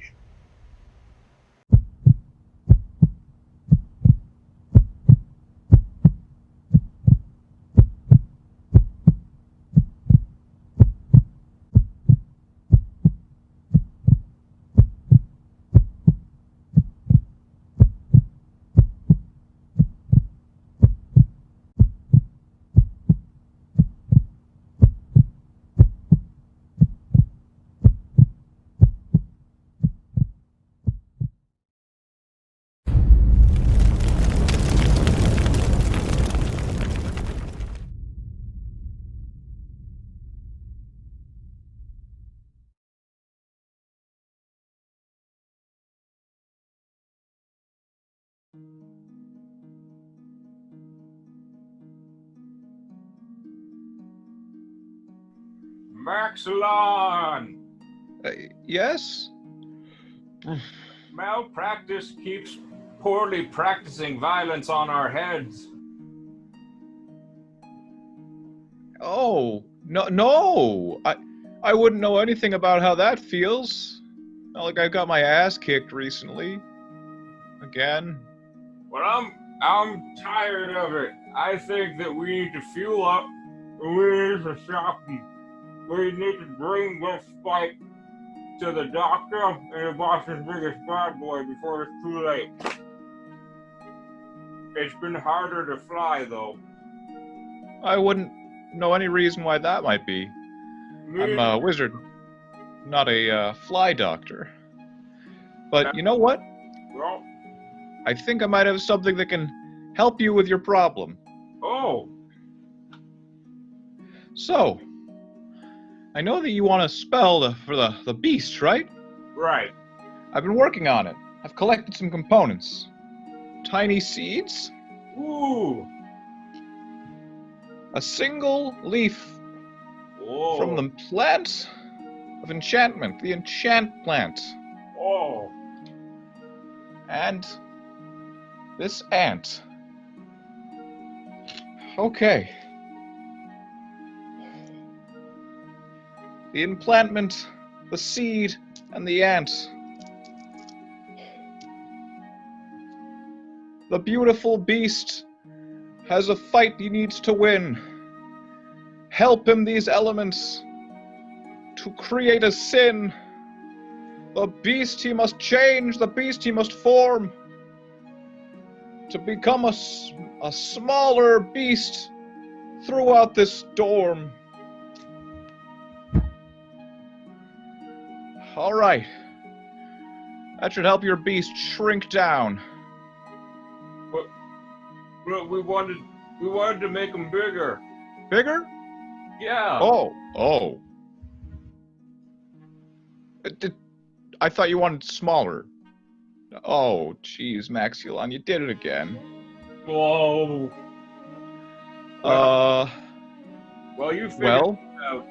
Hey, Ryan the Lion, I got your medal, stupid.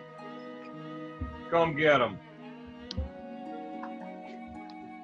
Well, good luck with the tiny beast.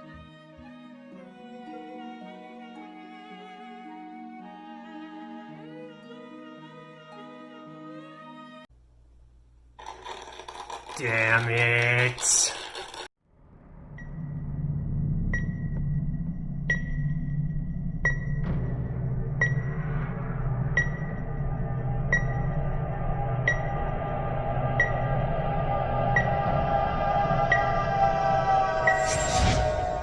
Well. Boston's biggest bad boy. Man. Oh, yeah. Nightmare Gentlemen are down. You know what the next stop is? The title match, baby. Jungle Magic. All I can say is, it's good. It feels good to get rid of those Gentlemen of Fear, Nightmare. I don't even know Nightmare Gentlemen. I don't know their name because you know what they are? Or what they were? They're nothing now. But what they were was a waste of time. Yeah. God, with this new juice running through my bloodstream, we just rolled right over him, didn't we? All they were was one extra week until our end goal of tag team supremacy. That's right. That's right. And this week, we've got our opportunity. You know, it's been a long road, James. I know it's been a pleasure teaming with you. We did some work in the lab. We got you going, and then we got me going. And now it's time for us to get going on Exactly. the I title. told you I'd get you those belts. And after this Thursday, mission complete. Absolutely.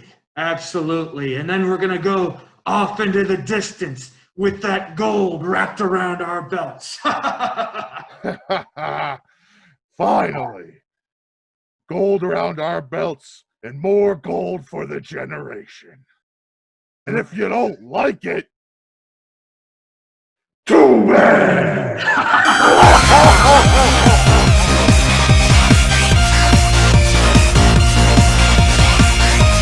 Perfect. QAW as we have Malpractice, the Doctor and Boston's biggest bad boy, versus Jungle Magic, our QAW men's tag team champions. Malpractice earning this #1 contendership in a match against the Gentlemen of Fear 2 weeks ago as they took down their arch rivals. And they've made it very clear they want to get more gold for the generation, and they want to be the next QAW men's tag champions. Certainly do. Almost like the governor in the sense of just looking to hoard everything they want, but instead of corporate greed, it seems to be greed of the ego, if you will, as Boston's biggest bad boy arguably gave up his soul to be stronger. And the Doctor also, look at him now, the absolute monster he's become. Whatever chemical compound he may have devised, he's almost the same size as James Maloney, and just look at those abs. I want those abs. Who wouldn't? And my goodness, that's an excellent point you make there. Maybe he agreed to experiment on Boston's biggest bad boy to make himself a bad boy. Yeah, perhaps some of Maloney's blood now runs through the veins of the Doctor. Some kind of essence there, but either way, just two absolute monsters as they survey the scene. Indeed, and as you said, looking to score more gold for the Generation up top, and could be clad in even more accolades very shortly. Jungle Magic not to be counted out, though, as, whoa, little friction perhaps between Malpractice? I think he's just almost commandeering the bad boy in a way, and trying to get him amped up or something. Just these two monsters are here for a fight. Certainly are. They are the #1 contenders for the QAW Men's Tag Team Champions. Jungle Magic is going to have to be more than game to overcome this obstacle. But they are the champions for a reason, picking up those tag titles, that second wave in that TLC match, and they've been absolutely fantastic champions, and it will not be easy taking them down here. Here they comes, folks. It's the Falcon, it's the beautiful beast, and flanked by Maxilon the Magnificent, Jungle Magic has been cast. It looks like different level of magic cast on a beautiful beast, no longer his hulking self. He almost, look at how dense he is. He almost looks like a bowling ball there. Oh no, the bowling beast. This is, I mean, there has to be some strategy here. Perhaps Beautiful Beast looking to hurl himself at the competition. Either way, you never know what. He's still beautiful, folks. He's still resplendent in that gorgeous fur. Like a can of powdered milk, it looks like the Beautiful Beast has been condensed. Absolutely. Well, speaking of resplendent, the Falcon there with his headdress, and Maxilon feeling a little bit more confident, a little bit of the pep in his step there. Yeah, I think so. I mean, Jungle Magic, they've been absolutely successful here in QAW, and Maxilon should be proud. QAW Men's Tag Team Champions. Thanks, Brett. Yeah, great stuff there, Brett. Maybe Trevor designed this. Men's Tag Team, a big bad boy. Oh boy. On the way to the ring. They're in the ring. Darren. 597 pounds, a big bad boy, and Doctor, the Generation. Well, she got the last part right.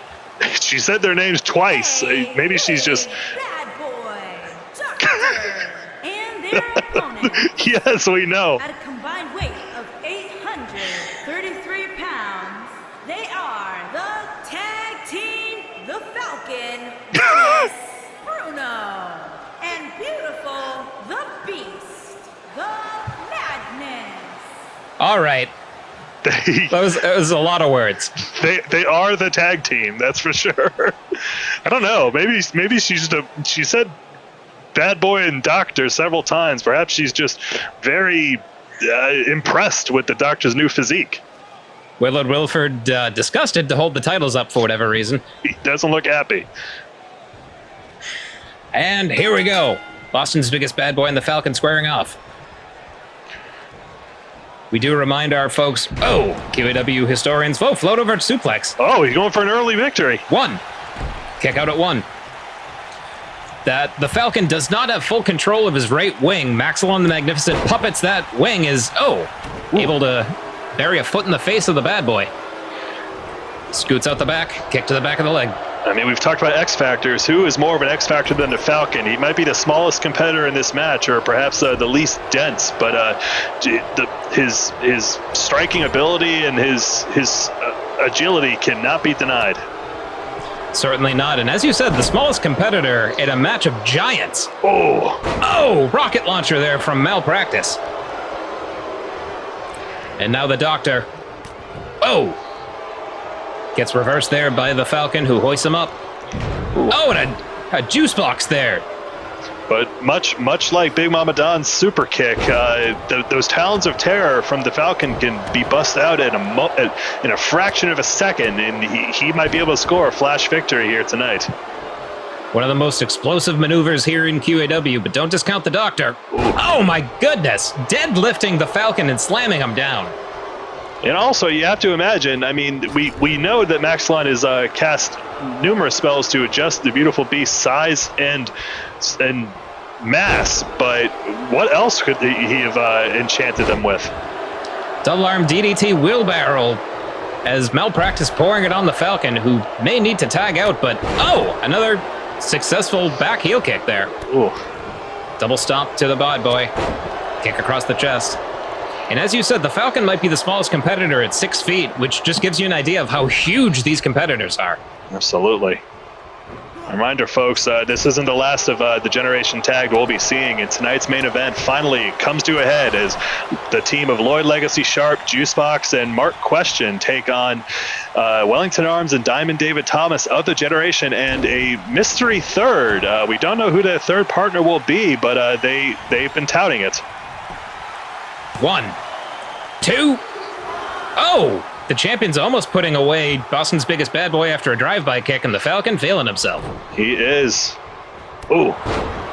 Third time on that back heel kick. Seems to be the Achilles heel, if you will, of the Boston's biggest bad boy. Sends him into the corner. He just taking down the bad boy, putting him on the ground takes so much effort, but we've seen how, there it goes, takes him down, but we've seen how the bad boy can gas out at times. You have to be able to pick your spots and strike when the iron's hot. And now feasting on the flesh. Biting the forehead of Boston's biggest bad boy, who fires back immediately with an STO. He may have been trying to break skin there, but unfortunately was not able to, perhaps due to some genetic modification from the Doctor. But now, putting the Falcon and the Boston Crab. Ironic, as both of these competitors emanate from, well, actually not sure whether Doctor got his medical degree, but the Falcon a Boston boy. He certainly is, and he hates crabs. That he does. Whoa! Flying back heel kick. That is paying dividends tonight. Oh! But gets taken down swiftly there by the Doctor. Beautiful Beast looking to tag in. Front trip there by the Falcon. We know how explosive the Falcon is, but he's also able to withstand a lot of punishment. He's in here to dish out what he can, and when the Beautiful Beast comes in, he's going to be almost like perhaps they're planning for him to bounce around like some kind of an asteroid or a pinball. Ooh. Smart strategy from Jungle Magic is, well, the Doctor and the Falcon trading blows. Doctor sent into the corner. Running chop there. Sets him up. Ooh. Oh! Running drop kick to the side of the head. Again, full steam ahead for the Falcon. He's very close to the Jungle Magic corner. Could he look to be teaming up with the Bowling Beast? Shoots him in. And now... Oh! More bang for your buck! Look at this impressive sequence there with that great moonsault from the Beast. That low center of gravity covered half the ring. 1, 2... Oh, and a kick out at 2. What a hell of a combination. I mean, that must have been their plan there. You make the Beast as dense as possible so that moonsault comes down just crushing the Doctor's ribs perhaps, and Maxilon just running in circles of excitement. Maxilon piped up like this crowd. Oh! Running clothesline in the corner grounds the Beast. The Falcon concerned. Oh, and a reflex check there in the Beast. He may need it, folks. He's been condensed. And the Doctor just staring at him. He might be coming up with experiments he may want to do on the Beast. The Beast is going to get out of there. I guess. And no, he was just waiting for him to get up. Now he's locking him in the Doctor's order. Doctor's order, and he has him trapped in the Malpractice corner, but gives it up immediately. I guess maybe the Beast's feet may have gotten under the ropes there or something, but he gets taken down. Running tackle from the Beast. Willard with some good refereeing for once. For once. Oh, but a Gorilla Spear. Gorilla Spear. Down goes the Doctor. Now what does BB have in mind? Shoots him in.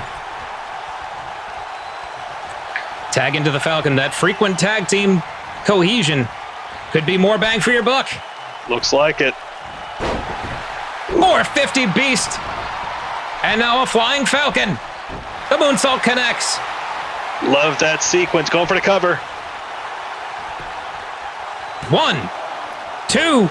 My God, and Boston's biggest bad boy didn't even try to break that up. It's like he knew the doctor wasn't worn down enough. That's that level of trust you have to have in your tag partner. He trusts the doctor to be able to come out there, because you can only come out to break up a pinfall so many times, and you got to know when to burn those. Impressive strategy there from Boston's biggest bad boy, the reigning New England Heritage States champion. Shotgun dropkick to the doctor. He's in the drop zone.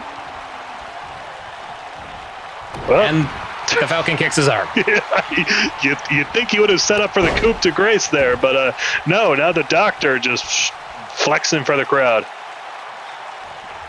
The doctor definitely has been doing some upper body work there. And folks, if you need any upper body work, our second sponsor this week is... It's P90 Sex, folks. Exactly what it sounds like. If you want to work your upper body, just for 90 days have sex straight through it, and your deltoids and your biceps and your triceps will look great. See, that one was a joke. I just furiously wrote down a sponsor and then made Buckley read it. Damn it! I thought it was real. You know, I've had sex before. Oh, back heel kick. That kick was no joke from the doctor. Absolutely not. But now the Falcon looking to take flight to the outside. This is very dangerous. They rarely make this work, and nope, misses it, of course. Of course. The doctor looking to make him pay for that high-risk maneuver. Oh, just drops him on the edge of that diamond-encrusted edge of the ring. Falcon shakes it off, though. Boston's biggest bad boy staring at the action. Boston's biggest bad boy has not been in this for a little bit. The doctor has been doing most of the work here, but now he just tosses the Falcon into the leg of the bad boy. They can't get counted out here. They better not. I hate countouts. You sure do. You hate the number 10. It's Ethan's favorite number. Oh. Bounces the doctor's face off the edge of that barricade. Now the doctor sends the Falcon sprawling. Willard itching his own ass. They're at 8. He's the scratch of the ass signals the 8s, and now, okay, back in the ring. Back in at 9. And the Falcon able to tag out. Here comes the Beast. Whoa, running big boot. Ooh. Another one. Oh, but the third gets stifled.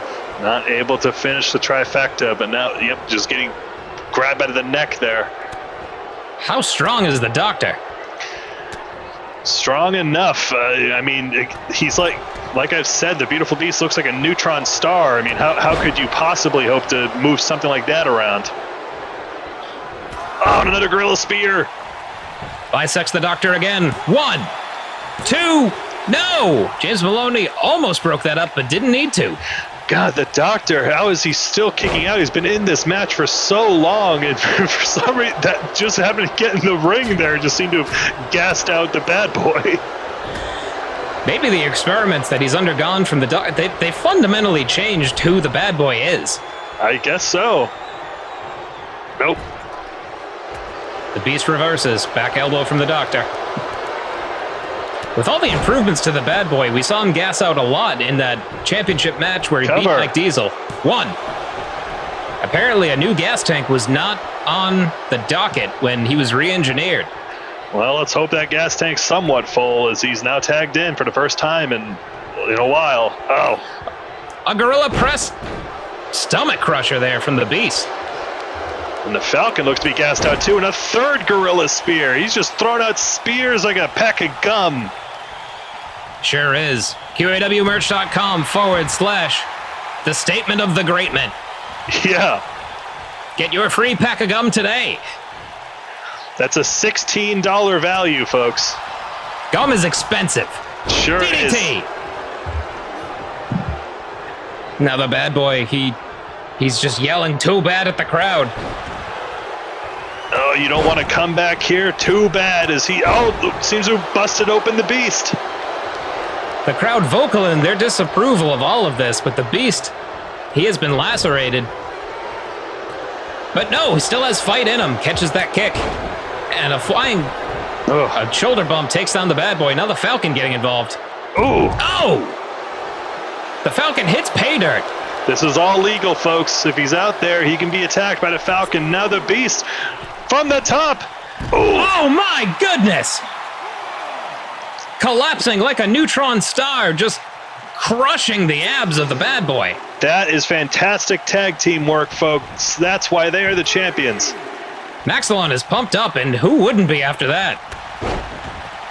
But the bad boy grounds him immediately. But how strong is Malpractice? Just taunting right in the face of the Falcon there. Oh, Fireman's Carry takes over the bad boy. And a fourth spear, good God. If 3 times is a charm, the fourth one, or rather the fifth, might actually cut him in half. 1, 2. Oh, the Doctor breaks it up. The tag team champions still champions. Oh. Yep. That's what you're trying to say. The action's fast and furious. It sure is. So first and furious. Oh, now the Doctor's busted open. Everyone's bleeding. This is completely breaking down. The Falcon and the Doctor are just fighting in the ring. Oh, now they're done. They took a break. Okay. It's very gentlemanly of them. Apparently. Almost like a synchronized way to go back to the corner there. But now Doctor hopping down there. And oh, wait. What is the bad boy setting up for? Bostonian Destroyer. Oh, the Beast just getting his vertebrae compressed there as the bad boy brings him to the middle of the ring. Could this be enough? 1. Oh, Maxilon pulled out Willard. He did. Look at the Maxilon getting involved. He could have saved the champ's hides there. My goodness. I mean, in the past, we've seen that the Falcon's not afraid to take shortcuts, but I don't know if that was help that he wanted. I mean, they're still in it, folks. And Maxilon's still here. It counts. Certainly does. Willard did not call for the disqualification. This match is still going. Oh, no. The Beast catches him. Oh. World's strongest Beast. But now back body drop followed up immediately by James Maloney. What is going to stop Malpractice? Both of these teams are firing on all cylinders, folks. It's like a Fast and Furious street race right now. It's a demolition derby between monster trucks. It's 2 guys doing an all-you-can-eat contest. Certainly is a lemon party. Oh! Out goes James Maloney. Now giving the Beast some time to get some breath back, perhaps. The Beast now... No! He was taken to the top rope, but the Doctor stopped him. He seems to have been dazed. With one right hand, the Doctor with just crushing strength. Apparently, I mean, maybe he was brought back to consciousness by Willard screaming the numbers in his ear, but now that timer's reset. Certainly has. Oh, the bad boy crashing down on the beautiful Beast. Now sends him back into the ring.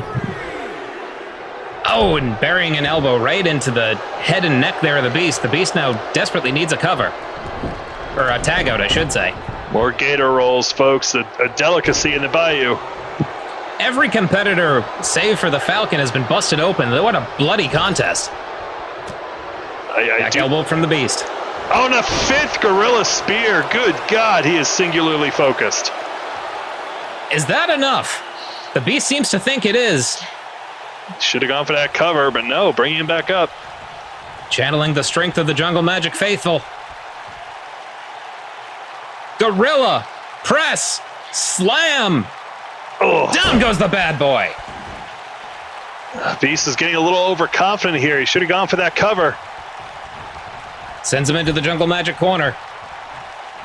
The Falcon, though, not quite recovered from all the damage he's taken. Oh!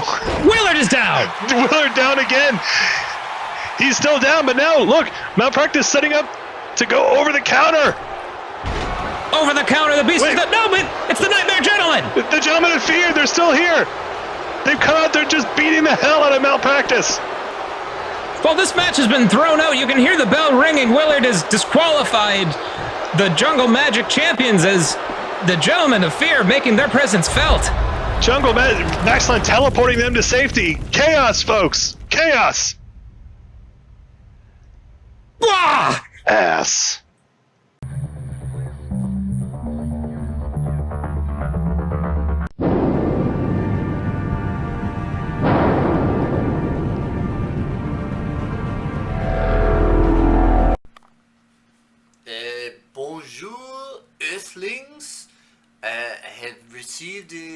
very suspicious transmission from the clown in the comment section of a private Facebook group? That is how you want to call out me, the champion of the intergalaxy, the magnifique Nordique? That is how you get my attention? The clown, the man, the king of the GIF?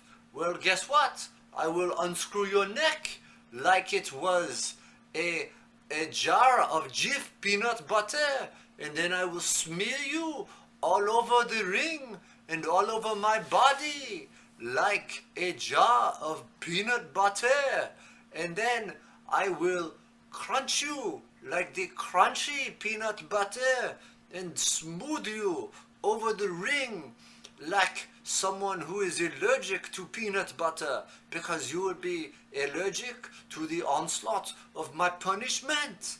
Yes, that is what you get for clowning around. So you get in your car, you drive to the ring with 15 of your other jobber undercard friends. You come out, I will pummel you. You have never held a title. You have never received a title shot. So why start now? I am undefeated in non-title matches since becoming intergalactic champion. So I will let you fight me and put my undefeated in non-title match streak on the line at the Pandemic. Okay, clown? I will wash you off the ring with seltzer afterwards, and then I will make balloon animals out of your vital organs.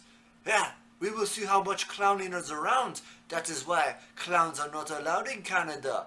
Only mimes. I will shut you up like a mime. Oh, you really got to me. Your comment section, your GIF, your IF. Oh, the clown.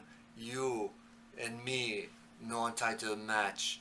I will crush you, intergalactic champion, le magnifique Nordique. Au revoir to your life.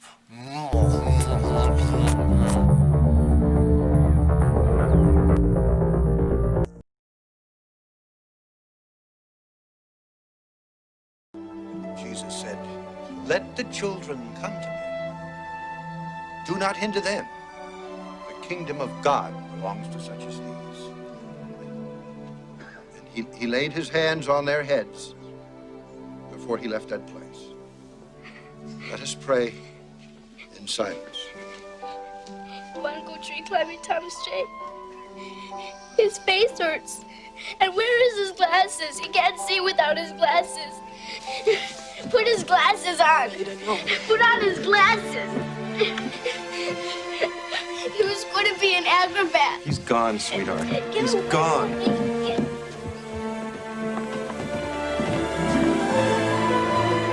Leda, wait! Leda! Leda!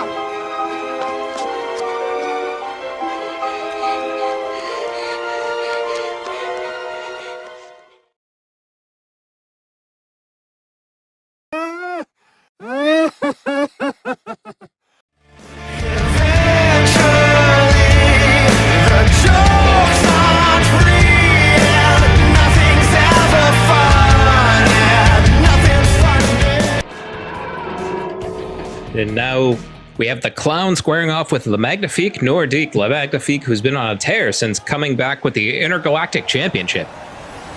Absolutely. Our intergalactic champion, our one and only intergalactic champion, successfully defending it at second wave against Gentleman Doug, twice against our commissioner, Diamond David Thomas, and he did lose in that cage match to Juicebox the other week, but he is still our champion and now accepting a challenge from the clown.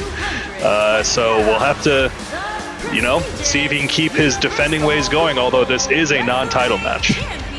Certainly is, and important to note, if he does lose by pinfall or submission, he will not lose the title. And folks, he, as we said, has actually not taken a loss in QAW since coming back from space with the Intergalactic Championship. he's gone to space, and he picked up some new techniques, as we've seen. He's an interstellar traveling Frenchman, and you know, like what's a more dangerous combo than that? Honestly, I can't think of one unless, you know, you're Jake the Na'vi, but even he was put down by Le Magnifique. Yeah, Jake Sully defeated, as well as Spock, any number of interstellar travelers, but now he faces perhaps his greatest challenge yet in the new terrifying and winning Clown. The Clown looks to continue his winning ways tonight as the spooky, eerie atmosphere permeates through the arena as the Denver faithful wonder, is the ghost of John Elway's winning ways about to haunt us? John Elway has cursed this town, and that curse might multiply now that the Clown has appeared. Could we see Terrell Davis tonight, famed running back from the Denver Broncos? I know sports. What the hell? Who is that behind the Clown? Okay, it's another person. It's not just a spare set of arms. That's at least comforting. I think so. Oh my God! That's Dana J. Vine. That is the deceased DJB. What is he? Look at him. Oh my God! He's purple. He's been raised from the dead. The Clown is a necromancer. Could this mean anyone who's died in QAW could be resurrected under the control of the Clown? We thought that the Clown had perhaps taken on the spirit of DJB somehow, but now literally bringing back the physical form. It's DJ Zombie, folks. DJ Zombie now managing the Clown as if things couldn't get more chaotic here in QAW. The Nordique looks aghast. He's been to space, and yet even there, I don't think he's seen anything quite as insane as this. It's certainly hard to comprehend as the Clown hasn't fully made his way into the ring, but this crowd is dumbstruck, and that poor vessel of DJB is just compelled to move as the Clown dictates. Is DJB doing this against his will? Is he even aware? He doesn't seem to have much, if any, brain activity guiding him right now. He's just standing behind the Clown like a golem. And look at the Nordique, actually. He looks like he is more brave than we thought. Absolutely, the Nordique not intimidated as a Corona Rhapsody fills the arena. My God. This Corona Rhapsody is viral, folks. It certainly is. It's so viral that it, perchance, is what brought Dana back to life. Well, either way, the Nordique perhaps has bit off more than he can chew as he now goes up against the Clown. Here we go. Some supernatural combat begins. The Nordique, not intimidated, immediately putting the Clown in his place, as we've seen the Clown be put many times before. You can't, no matter what you might say about the Nordique's attitude or his Frenchness, there's no doubt that he is an extremely competent competitor. He did defeat the commissioner twice, and he's defended his title. He is no slouch. Arguably, his biggest challenge was retaining the Intergalactic Championship in an elimination chamber where he dispatched 5 other competitors, including, as you said, the botched face surgery-laden Spock. Absolutely. Ooh! Oh! Floating Nordique. 1, 2, oh! Clown out at 2. Perhaps a whisper in the space there from the Nordique, and now just taking it to the Clown. And the Clown, again, grabbing him by the nose there, but we saw the Clown was almost a laughingstock in a lot of ways in the roster, but he picked up his first victory over Eddie Cation and then just demolished Andrew Merritt, the horse, the other week, and now he just a new attitude about him. Absolutely. Front headlock suplex is showing off some technical skill in addition to that renewed aggression, but takes an elbow right to the nose. And the master of the flying crossbody, Nordique, is on target. Nordique, a submission specialist and a master of that crossbody. He knows what he does well. Certainly does. Is the clown able to plaster him there with a dropkick? And we see DJ Zombie on the outside, just staring with those red, soulless eyes. You have to wonder if he's going to get involved somehow. Time will tell as a dropkick again brings the clown down, looking for a cross arm breaker. Could we see a submission here? This match can end in pinfall or submission. DJ Zombie cannot get involved or else that will draw a disqualification, which, again, surprising that Maxilon did not get Jungle Magic disqualified earlier, but the Nightmare Gentleman certainly did. I guess he got some kind of a warning. We even saw the Falcon literally feasting on the flesh of the bad boy. It's Willard's discretion, I say. That you do. Now a shoulder ringer here from the Nordique, still, dissecting the clown as he would any other athlete. He is not fazed by the mind games of, wow, the clown. Had a little bit of a back and forth here, but yeah, Nordique holding strong. And he is the bigger competitor here, so you have to imagine the longer this goes on, the more it'll favor him, but he gets powerbombed there. Running sit-out powerbomb there from the clown. Reversed again with an arm wringer by the Nordique. Easily demonstrating why he has been champion. As you said, the one and only intergalactic champion we have had in QAW. Now the clown going up to the top here, looking for that trapeze accident. Crashes. No net. Just two knees right to the midsection as Nordique looks to capitalize. Northern Light suplex. But DJ Zombie just distracting Willard. There he is. I mean, like a moth protecting his flame. I mean, what do you even do about this? Oh, but now here from the Nordique, a beautiful moonsault. The night of the moonsault continues. Cover. 1, 2, no! We have seen beautiful moonsaults from Cold Hard Cashin, the Falcon, the beautiful now Bowling Beast, and Magnifique, and Eddie Cation, even though he missed a bunch. Yeah, I mean, they still look good, even if he just landed on his face. But now with that... Okay, he escapes. Clown escapes out the back. Now a capture back suplex. Yeah, dumps him. 1. Nordique able to escape. Looks like the clown wants to go back up. Give it another try. Undeterred, back up there. 1, 2. No, that's no accident. Kick out at 2. Again, this is perhaps the best challenge to the clown that we've seen yet. Ever since he's taken on his more aggressive and now sorceress in a way persona, but the Nordique now just staying grounded by way of the clown. Certainly, and the chatter continues backstage of which title means the most here in QAW in the men's single division. Is it the QAW title? Is it the Intergalactic one? The New England Heritage States one? And the Nordique, not to be outshined here, is showing why he has remained the one and only champion. Boot to the midsection. 1916! Is that it?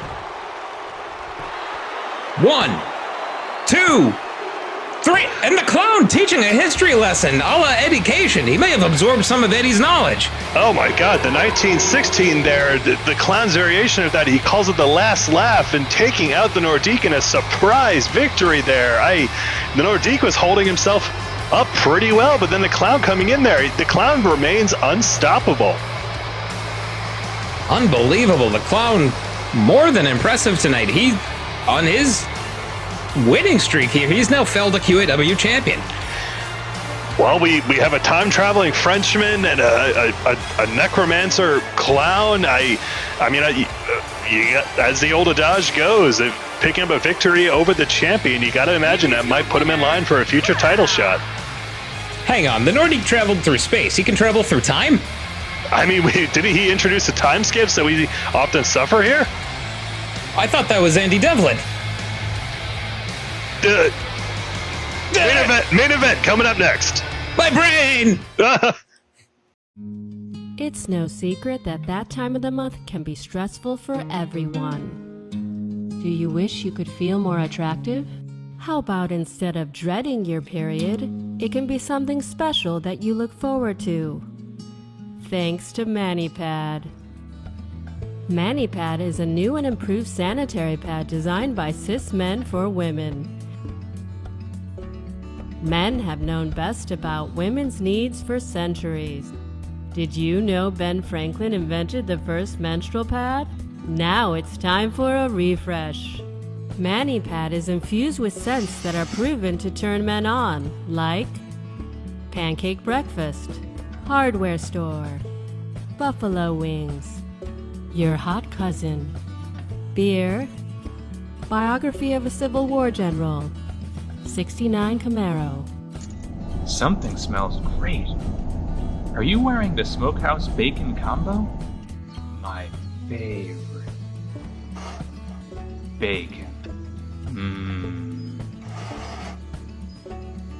It's a scientific fact that all women love the color pink.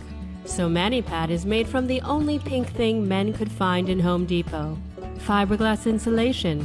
It keeps those lady parts warm and toasty. And it's industrial grade. Are you tired of leaks from pads shifting around? ManiPads have been engineered by men to stay put with Gorilla Glue and duct tape. Lock and load. This pad ain't going anywhere. Traditional pads only hold so much liquid, but the ManiPad soaks up so much more.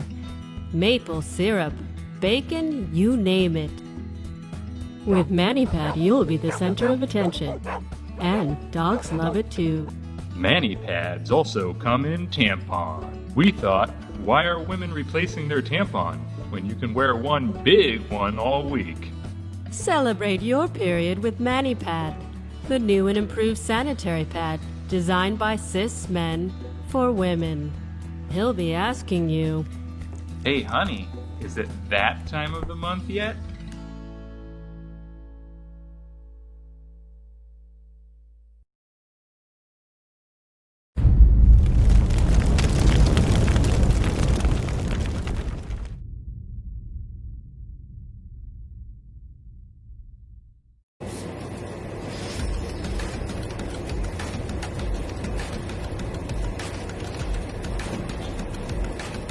Everybody claims to hate the know-it-all.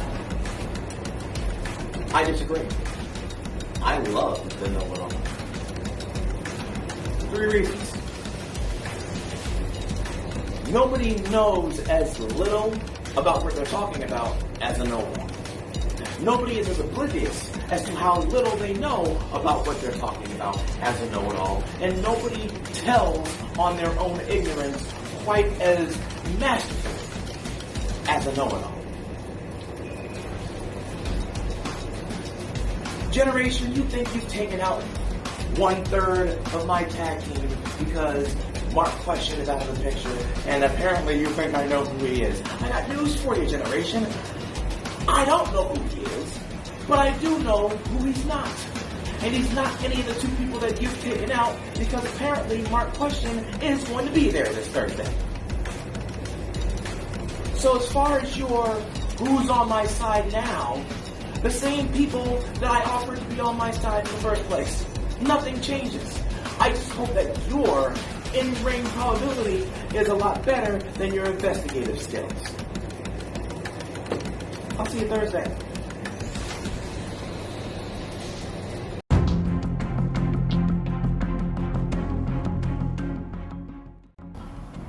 This week I will continue my quest to bring the rightful champion the belt.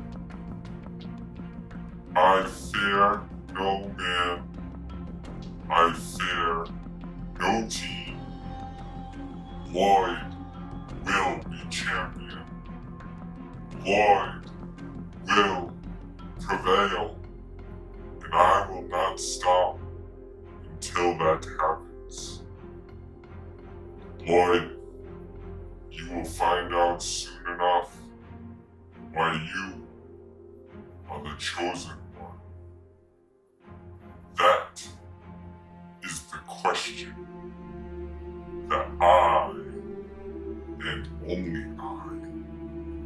I have the answer to. Generation. If I were you, I would run now. Spare yourselves.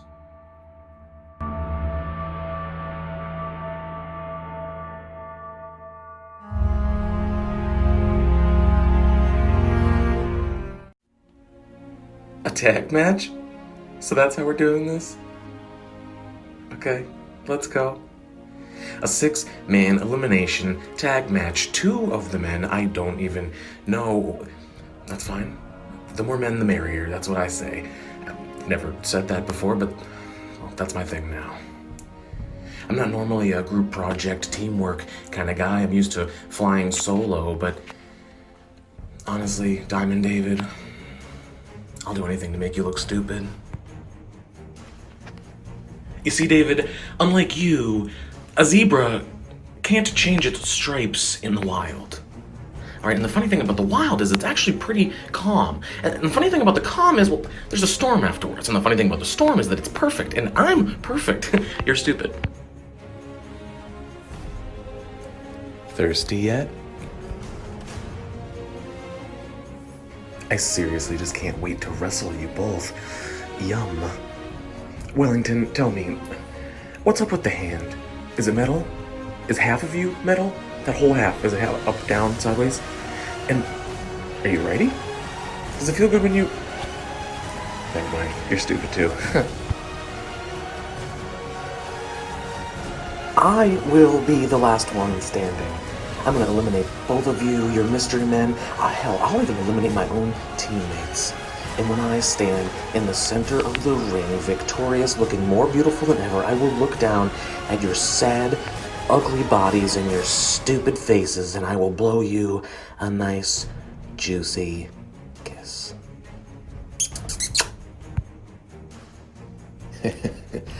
I know you're thirsty now. Come take a sip.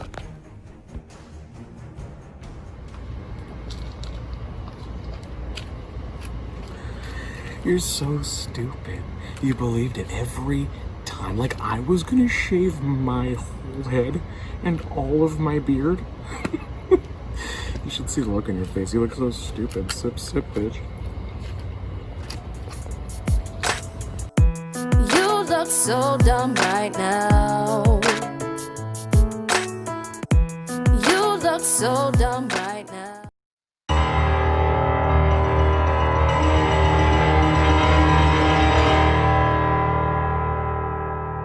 Glorious! No, I won't give in, I won't give in till I'm victorious. And I will defend, Okay, that concludes official business. Now, of course, the last thing on the agenda is our 3-on-3 match this week against Lloyd Legacy Sharp, that douchebag Juicebox, and I mean... Now an actual question mark. They have to be going nuts. With Bill Sharon in the predicament being thrown at, that throws all of their plans into disarray. Who's going to be their mask-covered bamboo stick-wielding madman now? maybe that horse fellow. Bohack horseman.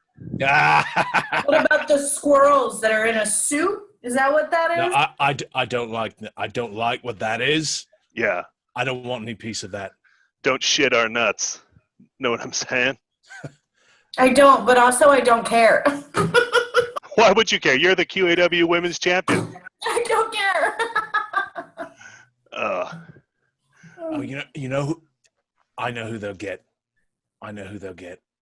They'll get the worst wrestler in the history of our great sport. They're gonna get him. They're gonna get him with all his tassels. El Mejor Luchador. Or that one. It truly is a shame, AC Volta. You just can't be our third. Thank you for saying that, because there is nothing I would love more than to kick that little shithead Juicebox's ass. I wish, you know what? I'm not going to say it. No, I am going to say it. I wish when you had thrown him off the truck, he had stayed dead. Yeah, right. That was completely the intent. Who gets up after that? Wild. I agree. He should be dead. Absolutely.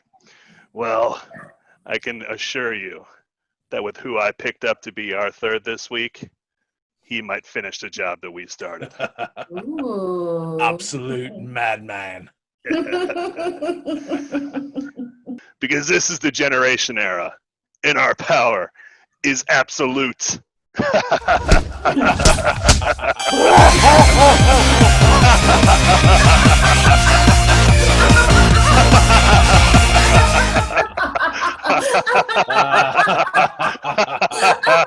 Very good.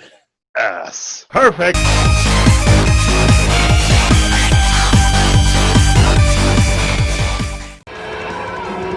And now our main event of this pandemic, a 6-man elimination match with the Generation pitted against an interesting group of 3.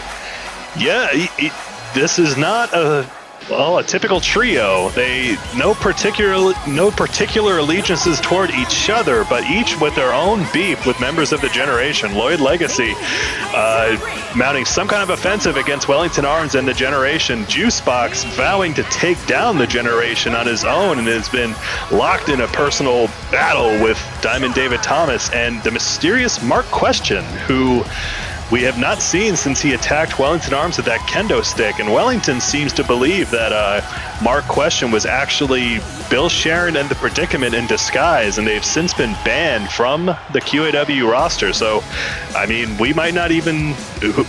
Will Mark Question even show up? We'll have to see. And, of course, speaking of mystery third partners, who will be assisting Diamond David and Wellington Arms in this match? Well, we're about to find out as Lloyd Legacy makes his entrance into the arena. And Juicebox recovering from that terrible tumble off the top of a truck. That was the last time him and Diamond David had come face to face, being thrown off the top of that truck and miraculously surviving, spending time in a hospital, but coming back still to beat the Nordique in that cage match. You cannot talk enough about the heart and the capability of this man. The recuperative ability, if nothing else. I don't know many competitors that would recover from an injury as serious and as damaging as what Juicebox went through. I mean, whatever doesn't kill you only makes you stronger. That includes being thrown off of automotive vehicles. At this point in the QAW universe, the only one who could be stronger than Juicebox is Goku. Goku, I mean, who knows? Perhaps Juicebox has ascended to some level of Super Saiyan-ness, and I mean, as he so likes to claim, sip, sip, bitch. And who knows what kind of miraculous juice he's been drinking. Looking to make the Generation take a sip, if not a full gulp of what he's brewing up tonight. And here he is, the mysterious Mark Question. It would seem it's not Bill, Sharon, or the Predicament. The Generation must be furious. Who is underneath that mask? Mark Question is here. Good job, Karen. Quinston, almost. But look at Mark. He's just fired up, and he's a big man. Certainly is a towering figure and has shown zero fear when it comes to confronting and oftentimes sneak attacking the Generation. You may not approve of his methods, but they are effective. They are indeed. Are him and Lloyd Legacy perhaps in cahoots? It has yet to be confirmed, but here they are. That's our first team, folks. That piano can only mean one man.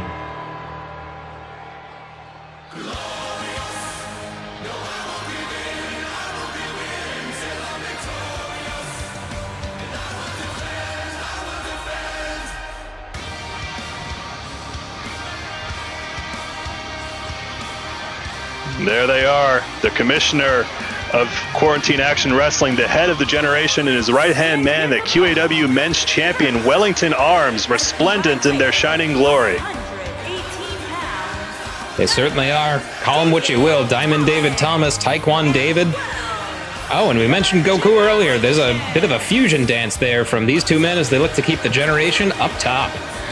Well, we've seen these two do very well in previous tag encounters, and actually this isn't their first foray into a larger scale elimination tag match, taking on Creative Control way back at Essential Business. These two, they work well together, and it shows. They gel like Dr. Scholl's inserts, which, folks, go to QAWmerch.com/footstuff if you want to get your discount code for your own inserts. Absolutely. Thanks to our new recent partnership with Dr. Scholl's. It's the stuffs. That's how they wrote it, folks. Yep. I think they were drunk when they wrote it, but who could possibly be their partner here? Well, that sign says this is a happening. What the? What? Oh my. No. It couldn't be. Is it the vigilante himself? Oh my god, it's Ting Ting! The court jester himself! It's Ting Ting, folks! Ting Ting has invaded QAW! My god, the legend! The icon! The man known as Ting Ting, he is here in QAW! Folks, if you're not familiar with Ting Ting, this man has blazed a trail of bodies worldwide in the professional wrestling circuit. Ting Ting is one of the most dangerous men in the sport. And look at him in Resplendent. He treats his opponent like a joke. He treats them as just another prop for his act. This man has made, just like you said, Mike, just mincemeat of his opponents all across the world, multi-time champion, and he appears to have sided with the generation for this match. Woe to any man, woman, entity that enters the court of Ting Ting, because as you said, he is not afraid to beat his opponents into such a state that he'll use their bodies as a prop in some kind of corrupt morality play. Looks like the king he's looking to entertain here is Diamond David and Wellington Arms. But here we go with Lloyd and Diamond starting it off. Money talks as Lloyd Legacy and the Commissioner square off. This is an elimination-style six-man tag team match. This will not end until every member of one team has been eliminated. And this is where you have to try and play the long game. You do not want to be on the underhand, because just being one person down, that makes all the difference. You don't get to get out there and rest as much, and you might be up against multiple people on your own. Certainly, as Lloyd Legacy looks to eliminate one part of the generation early here, but Diamond David smashes him down on one half of an ice cream sandwich. This is actually the first time we've seen Lloyd Legacy and Diamond David cross fists, and it looks like Lloyd is doing well against Diamond David. These two cannot seem to get a one-up on each other. It's part of what we're able to bring to our fans every week. Brand new, fresh matchups, including the head of the generation and one of the hardest fighting, never say die competitors here in QAW in Lloyd Legacy. You hear Lloyd's name being chanted up in the rafters, folks. He's a fan favorite. He is an icon in this business. Ooh. Front headlock suplex there. Not to be outdone, Diamond David, no slouch, was able to find a deeper hidden part of himself in the forests of Asia and came back as a little bit Taekwondo, a little bit diamond cut. Absolutely. And I still cannot get over Ting Ting being here. He's just, look at him, just that menacing on the side. The second he gets tagged in, it might be now. Playing a mirror game of sorts with Wellington Arms there. Wellington tried for a front drop kick, but Lloyd immediately countering with a splash. Lloyd's been holding it down so far. But in comes Juicebox. Ooh. Jinx. Ooh. Dragon screw leg loop there from Juicebox, showing a little bit of respect to the QAW ring. But brought down with the fleshy shoulder there of Wellington Arms. This is also the first time we've seen Wellington and Juicebox lace up. Yet it's going to be a slow start here, folks. They got a lot of new matchups. You have to feel each other out initially. Certainly do. Neck there applied to Juicebox, who certainly can't afford to fall behind. Wellington Arms has been engineered not only to win matches, but to hold on with a vice-like grip to that title. And but over the top he goes. Gets dumped out there. Reminder, folks. Diamond David. trying to get a hand on Juicebox. There it is. Took a couple tries there, but he got him. Down goes the Juice one. But yeah, reminder, folks, not only has the Doctor managed to enhance his own abilities as well as the Bad Boy, but he is the one who created Wellington's metal arm. The generation, Juicebox being held there, but in a way that the Doctor is the engineer behind the entire generation. Absolutely, and his experiments have been paying off handsomely for the generation. They have the QAW men's heavyweight title, the New England States Heritage Championship, the women's title, even though, as far as we understand, HC Volts isn't Doctor enhanced.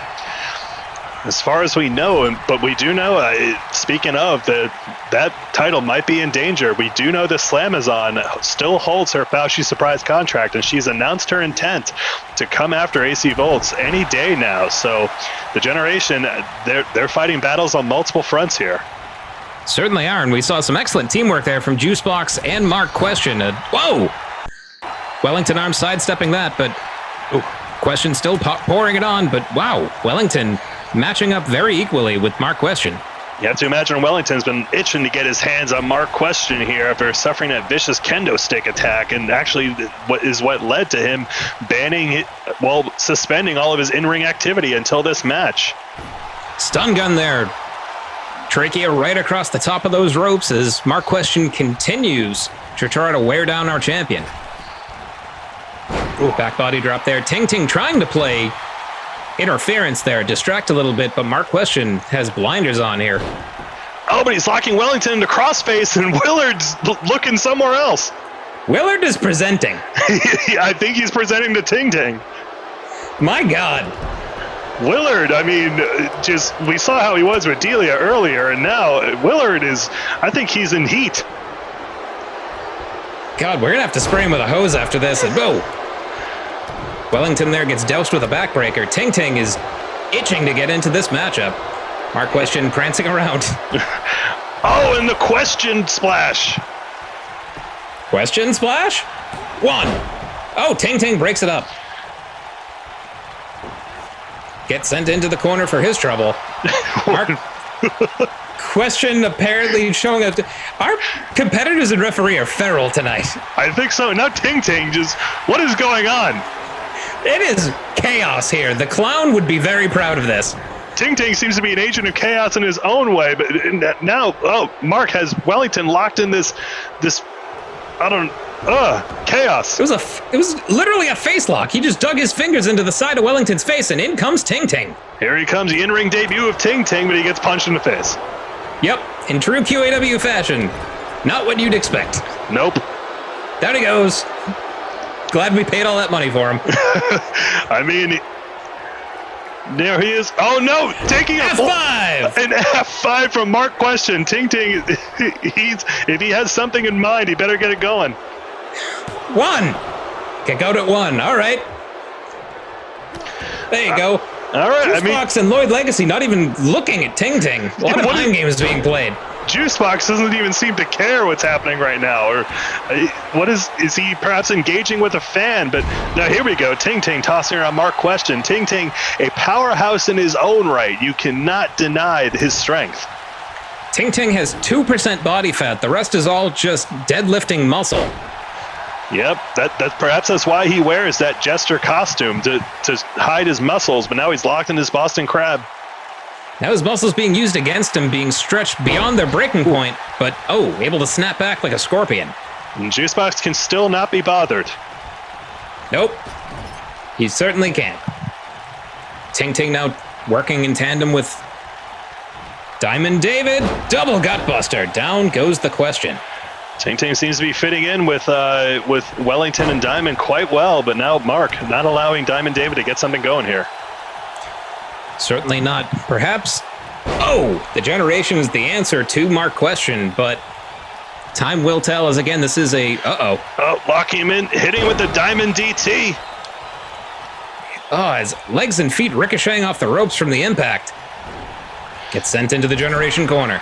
Mark Question's been in. Can't be bothered. Mark Question's been in here for a while, but here we go. The patented move of Diamond David and Wellington Arms.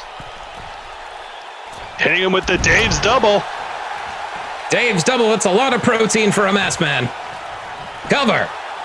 1, 2, no! Able to kick out of the double.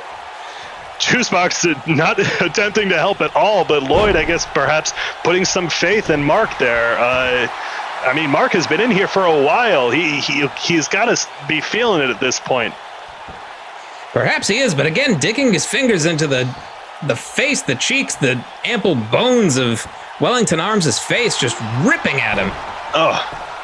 Wellington able to escape out the back. Juicebox, again, just frozen in maybe a realization of some truth that we'll catch up on later, I guess. I suppose. Or maybe he's just saving up his rage. Maybe he's waiting to get in there against Diamond David. You know that he wants revenge for being thrown off that truck. Oh, you don't think Juicebox has figured out who Mark Question is? I mean, maybe he has. But here we go. We saw this from Cold Hard Cash-In before. Juicebox still not acknowledging what I... Here comes a coast-to-coast from Mark Question. Oh! And the champion has been bloodied. From Denver, Colorado to the shores of the UK, Wellington taking that big hit. Coast-to-coast indeed, and now a cover here from Question. 1, 2, no! Diamond David breaks it up. Lloyd Legacy not able to save the pin in time. Back suplex to our commissioner. And again, Question looks... Mark and Lloyd seem to have been doing everything here. Juicebox still has not looked at the match, but now, with a huge big boot to Wellington. Is this enough? 1, 2, 3, no! Ooh. So close! Willard can't believe it. Now tagging in Lloyd, which is wise. I mean, I don't know if Juicebox would even come in if he was tagged, but no, he's locked Lloyd into Metal Claw. Metal Claw just compacting the cranium of Lloyd Legacy. Does he have enough heart to withstand this? Can he? Will he? Is he? Yes, can. He is. Lloyd Legacy, the heart of a lion, not Ryan the lion, but similarly very brave. Oh, gets thrown off. Whoa! Right hand misses. Northern Light suplex. These competitors are starting to get blinded both by blood and by adrenaline. It's starting to break down here, folks. Wellington trying to mount up something against Lloyd. Lloyd gets sent into the Generation Corner. Oh, tainting with a cheap shot. Ooh. Gorilla press lift and slam. Now Wellington taken to the top. Uncharacteristic. He might be trying to hit... Oh, if he manages to land this, I think it might be curtains for Lloyd. Yes, the flying metal elbow. Flying metal elbow. Wellington taking a knee to admire his work. 1, 2, 3, and that's it. One member of this coalition is down. Oh my God! Wellington's tagging in Diamond. I think the Juicebox might be the legal man on the other team, even if he doesn't want to be. Does he know that he is? What is he doing? Getting punched in the back of the head. Oh, that'll wake him up. Well, it better. His team is down one man. He has to contend with the QAW Men's Champion, Ting Ting, and our commissioner. He better get serious. Diamond David, God, these two have just been chomping at the bit to go against each other. I think that might have been Juicebox's plan the whole time. He was just saving himself, and even if Diamond David's getting that first hit, we've talked a lot about the recuperative ability of Juicebox. He's only getting going here, folks. Flat of the boot right across the face of, our commissioner. We're up to a count of 6 here. They better get back in. Lloyd Legacy, excuse me. If they both count it out, they're both out, literally, but nope, they're back in the ring, and here comes Mark. Mark Question back in, who's logged the most time for his team so far. Things are not looking good for Juicebox and for Mark Question. Diamond David looks to tie him up. Lloyd Legacy now leaving. Oh, but now putting Mark in the Rings of Saturn. Rings of Saturn. Looks to send Mark Question's mind into orbit here. Oh, very inventive escape there. Running sledge. Oh, God. Misses a big boot. Float under. Oh, neckbreaker into a knee to the face. Very inventive. These are the moves he must have picked up in the Doji Forest, a self-proclaimed master of Taekwondo David, serving only his sensei, but here he is just dismantling Mark. It says a lot about a man's psyche to label himself the master of a self-defense system named after himself. I mean, you can't say the guy's not full of himself. Juice Box is so sad. He's really trying to get into a good headspace here. It's not working. Juice Box, you need to focus. Oh my goodness. Oh, but now Diamond David locked in a crossface. Crossface center of the ring, nowhere for him to go. Willard actually on top of things. He's actually looking at them. And getting slapped across the face. Oh. Diamond David able to escape. Could have been the first elimination for... Oh! Sidestepping that charge from Mark Question. Now sends him in. Tags in Wellington. What do they have in mind here? Again? Again? A Dave's quadruple. Oh, connects. Is that too many calories for Mark Question to handle? 1, 2, 3, and Ting Ting pays dividends. Juicebox has to overcome all 3 members of the opposite team. It's only Juicebox left. If that Wellington, he knows Diamond David wants to put him away. Can Juicebox do it? Diamond David closing in for the kill, but a back elbow grounds him. Juicebox there you go. Dancing. He's looking to get himself amped up here. He might be ready. He's going to need to. He has to overcome not only his arch nemesis in Diamond David, but the QAW Men's Champion in Ting Ting. Back elbow to the midsection. Fireman's carry. Ooh. Picks him up and drops him, Ultimate Warrior style. Impressive strength there from Juicebox. He's sipping. He's only 2 weeks removed from a career-threatening injury. Pile driver. Now Diamond David busted open. Folks, the pile driver in QAW has led to victories for many competitors as Juicebox gets taken over. But reverses his own fortune. Kick to the back. Absolutely one of the most devastating moves in all of professional wrestling, and you can see it, the blood all over Diamond David's face. It seems to, but he's furious. Certainly is. He may have found an inner reserve of strength and will that he didn't know existed, which Mike Tyson once said, everyone's got a plan until you get punched in the mouth. Also, I have a tiger. That is Mike Tyson indeed. Juicebox getting amped up here now, setting up Diamond David for something. Looks like the last straw. Cover, 1, 2. Oh, Wellington in at the last second to save his meal ticket. Not a millisecond too late. Wellington now just putting Juicebox in a headlock, trying to mess him up a little bit. Now Juicebox trapped in a gravity well. Maybe it's a gravity well that's been messing with his head this whole time, but no, now focusing, clocking Diamond David.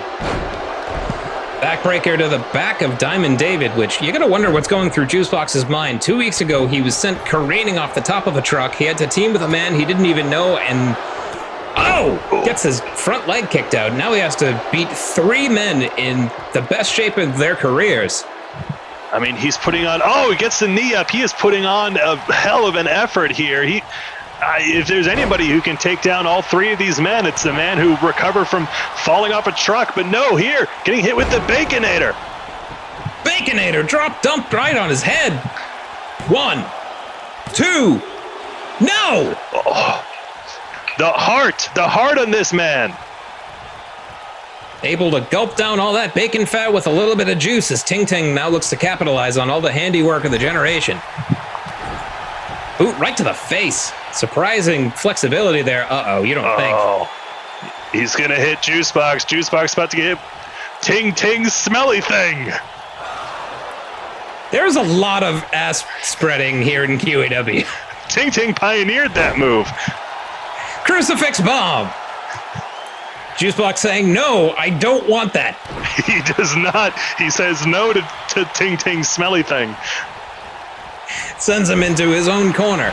Misses the splash, though. We do see a variation of that move performed by the Bad Boy and Zio. Ting Ting, the pioneer of a lot of maneuvers you see from competitors, but now fitting in with the generation perfectly as they're trying to run a stampede on Juicebox.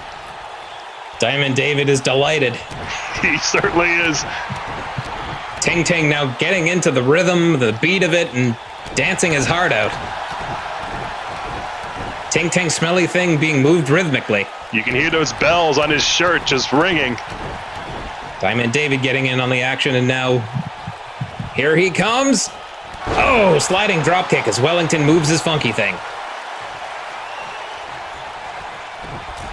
The generation running a stampede across Juicebox, who, wow, is still able to rally.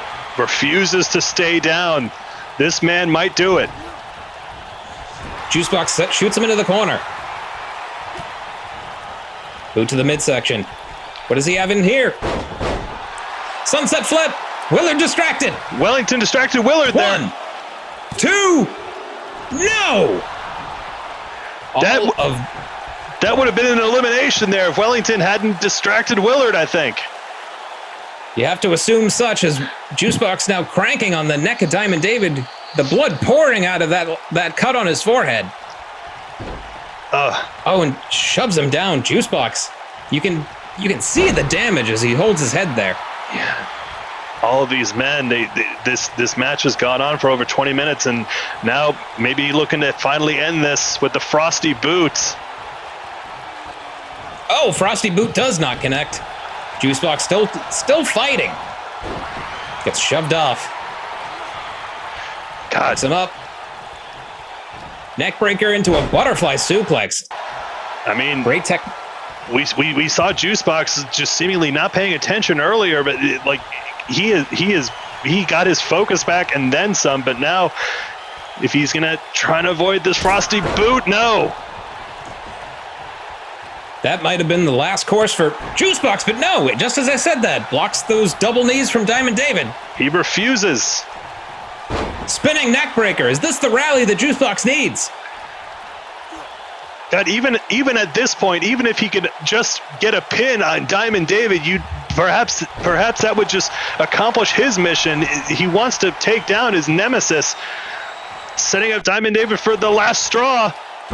Oh, Diamond David able to shift his hips, and the weight comes crashing down across the chest of Juicebox. Oh my gosh. Shoots him into the corner. Now him and Wellington looking to team up one more time. Here it comes again for the third time. Dave Sextuple. The fat just everywhere. Is this it? 1, 2, 3. Too much man meat for Juicebox. Oh my! He gets up like nothing happened. He just got up there. What was he? What the hell? What happened? Either way, what is going through the mind of Juicebox? What is happening? Either way, folks, the generation with Ting Ting picking up a perfect victory here, not suffering a single elimination. What kind of a wrench does this throw in the plans of Mark Question, Lloyd Legacy Sharp, and Juicebox? There was no teamwork at all on their side. I demand answers from Juicebox. What was he looking at for most of this match, and why did he let himself get pinned? Folks, you're going to have to stick around. You're going to have to tune in again next week as we're leading up to our next pay-per-view over Labor Day weekend. We need some answers. Certainly do. We'd like to thank you for joining us. A special thanks to Ting Ting for gracing us with his presence in a QAW ring. See you next week, folks. Catch the fever. Love you.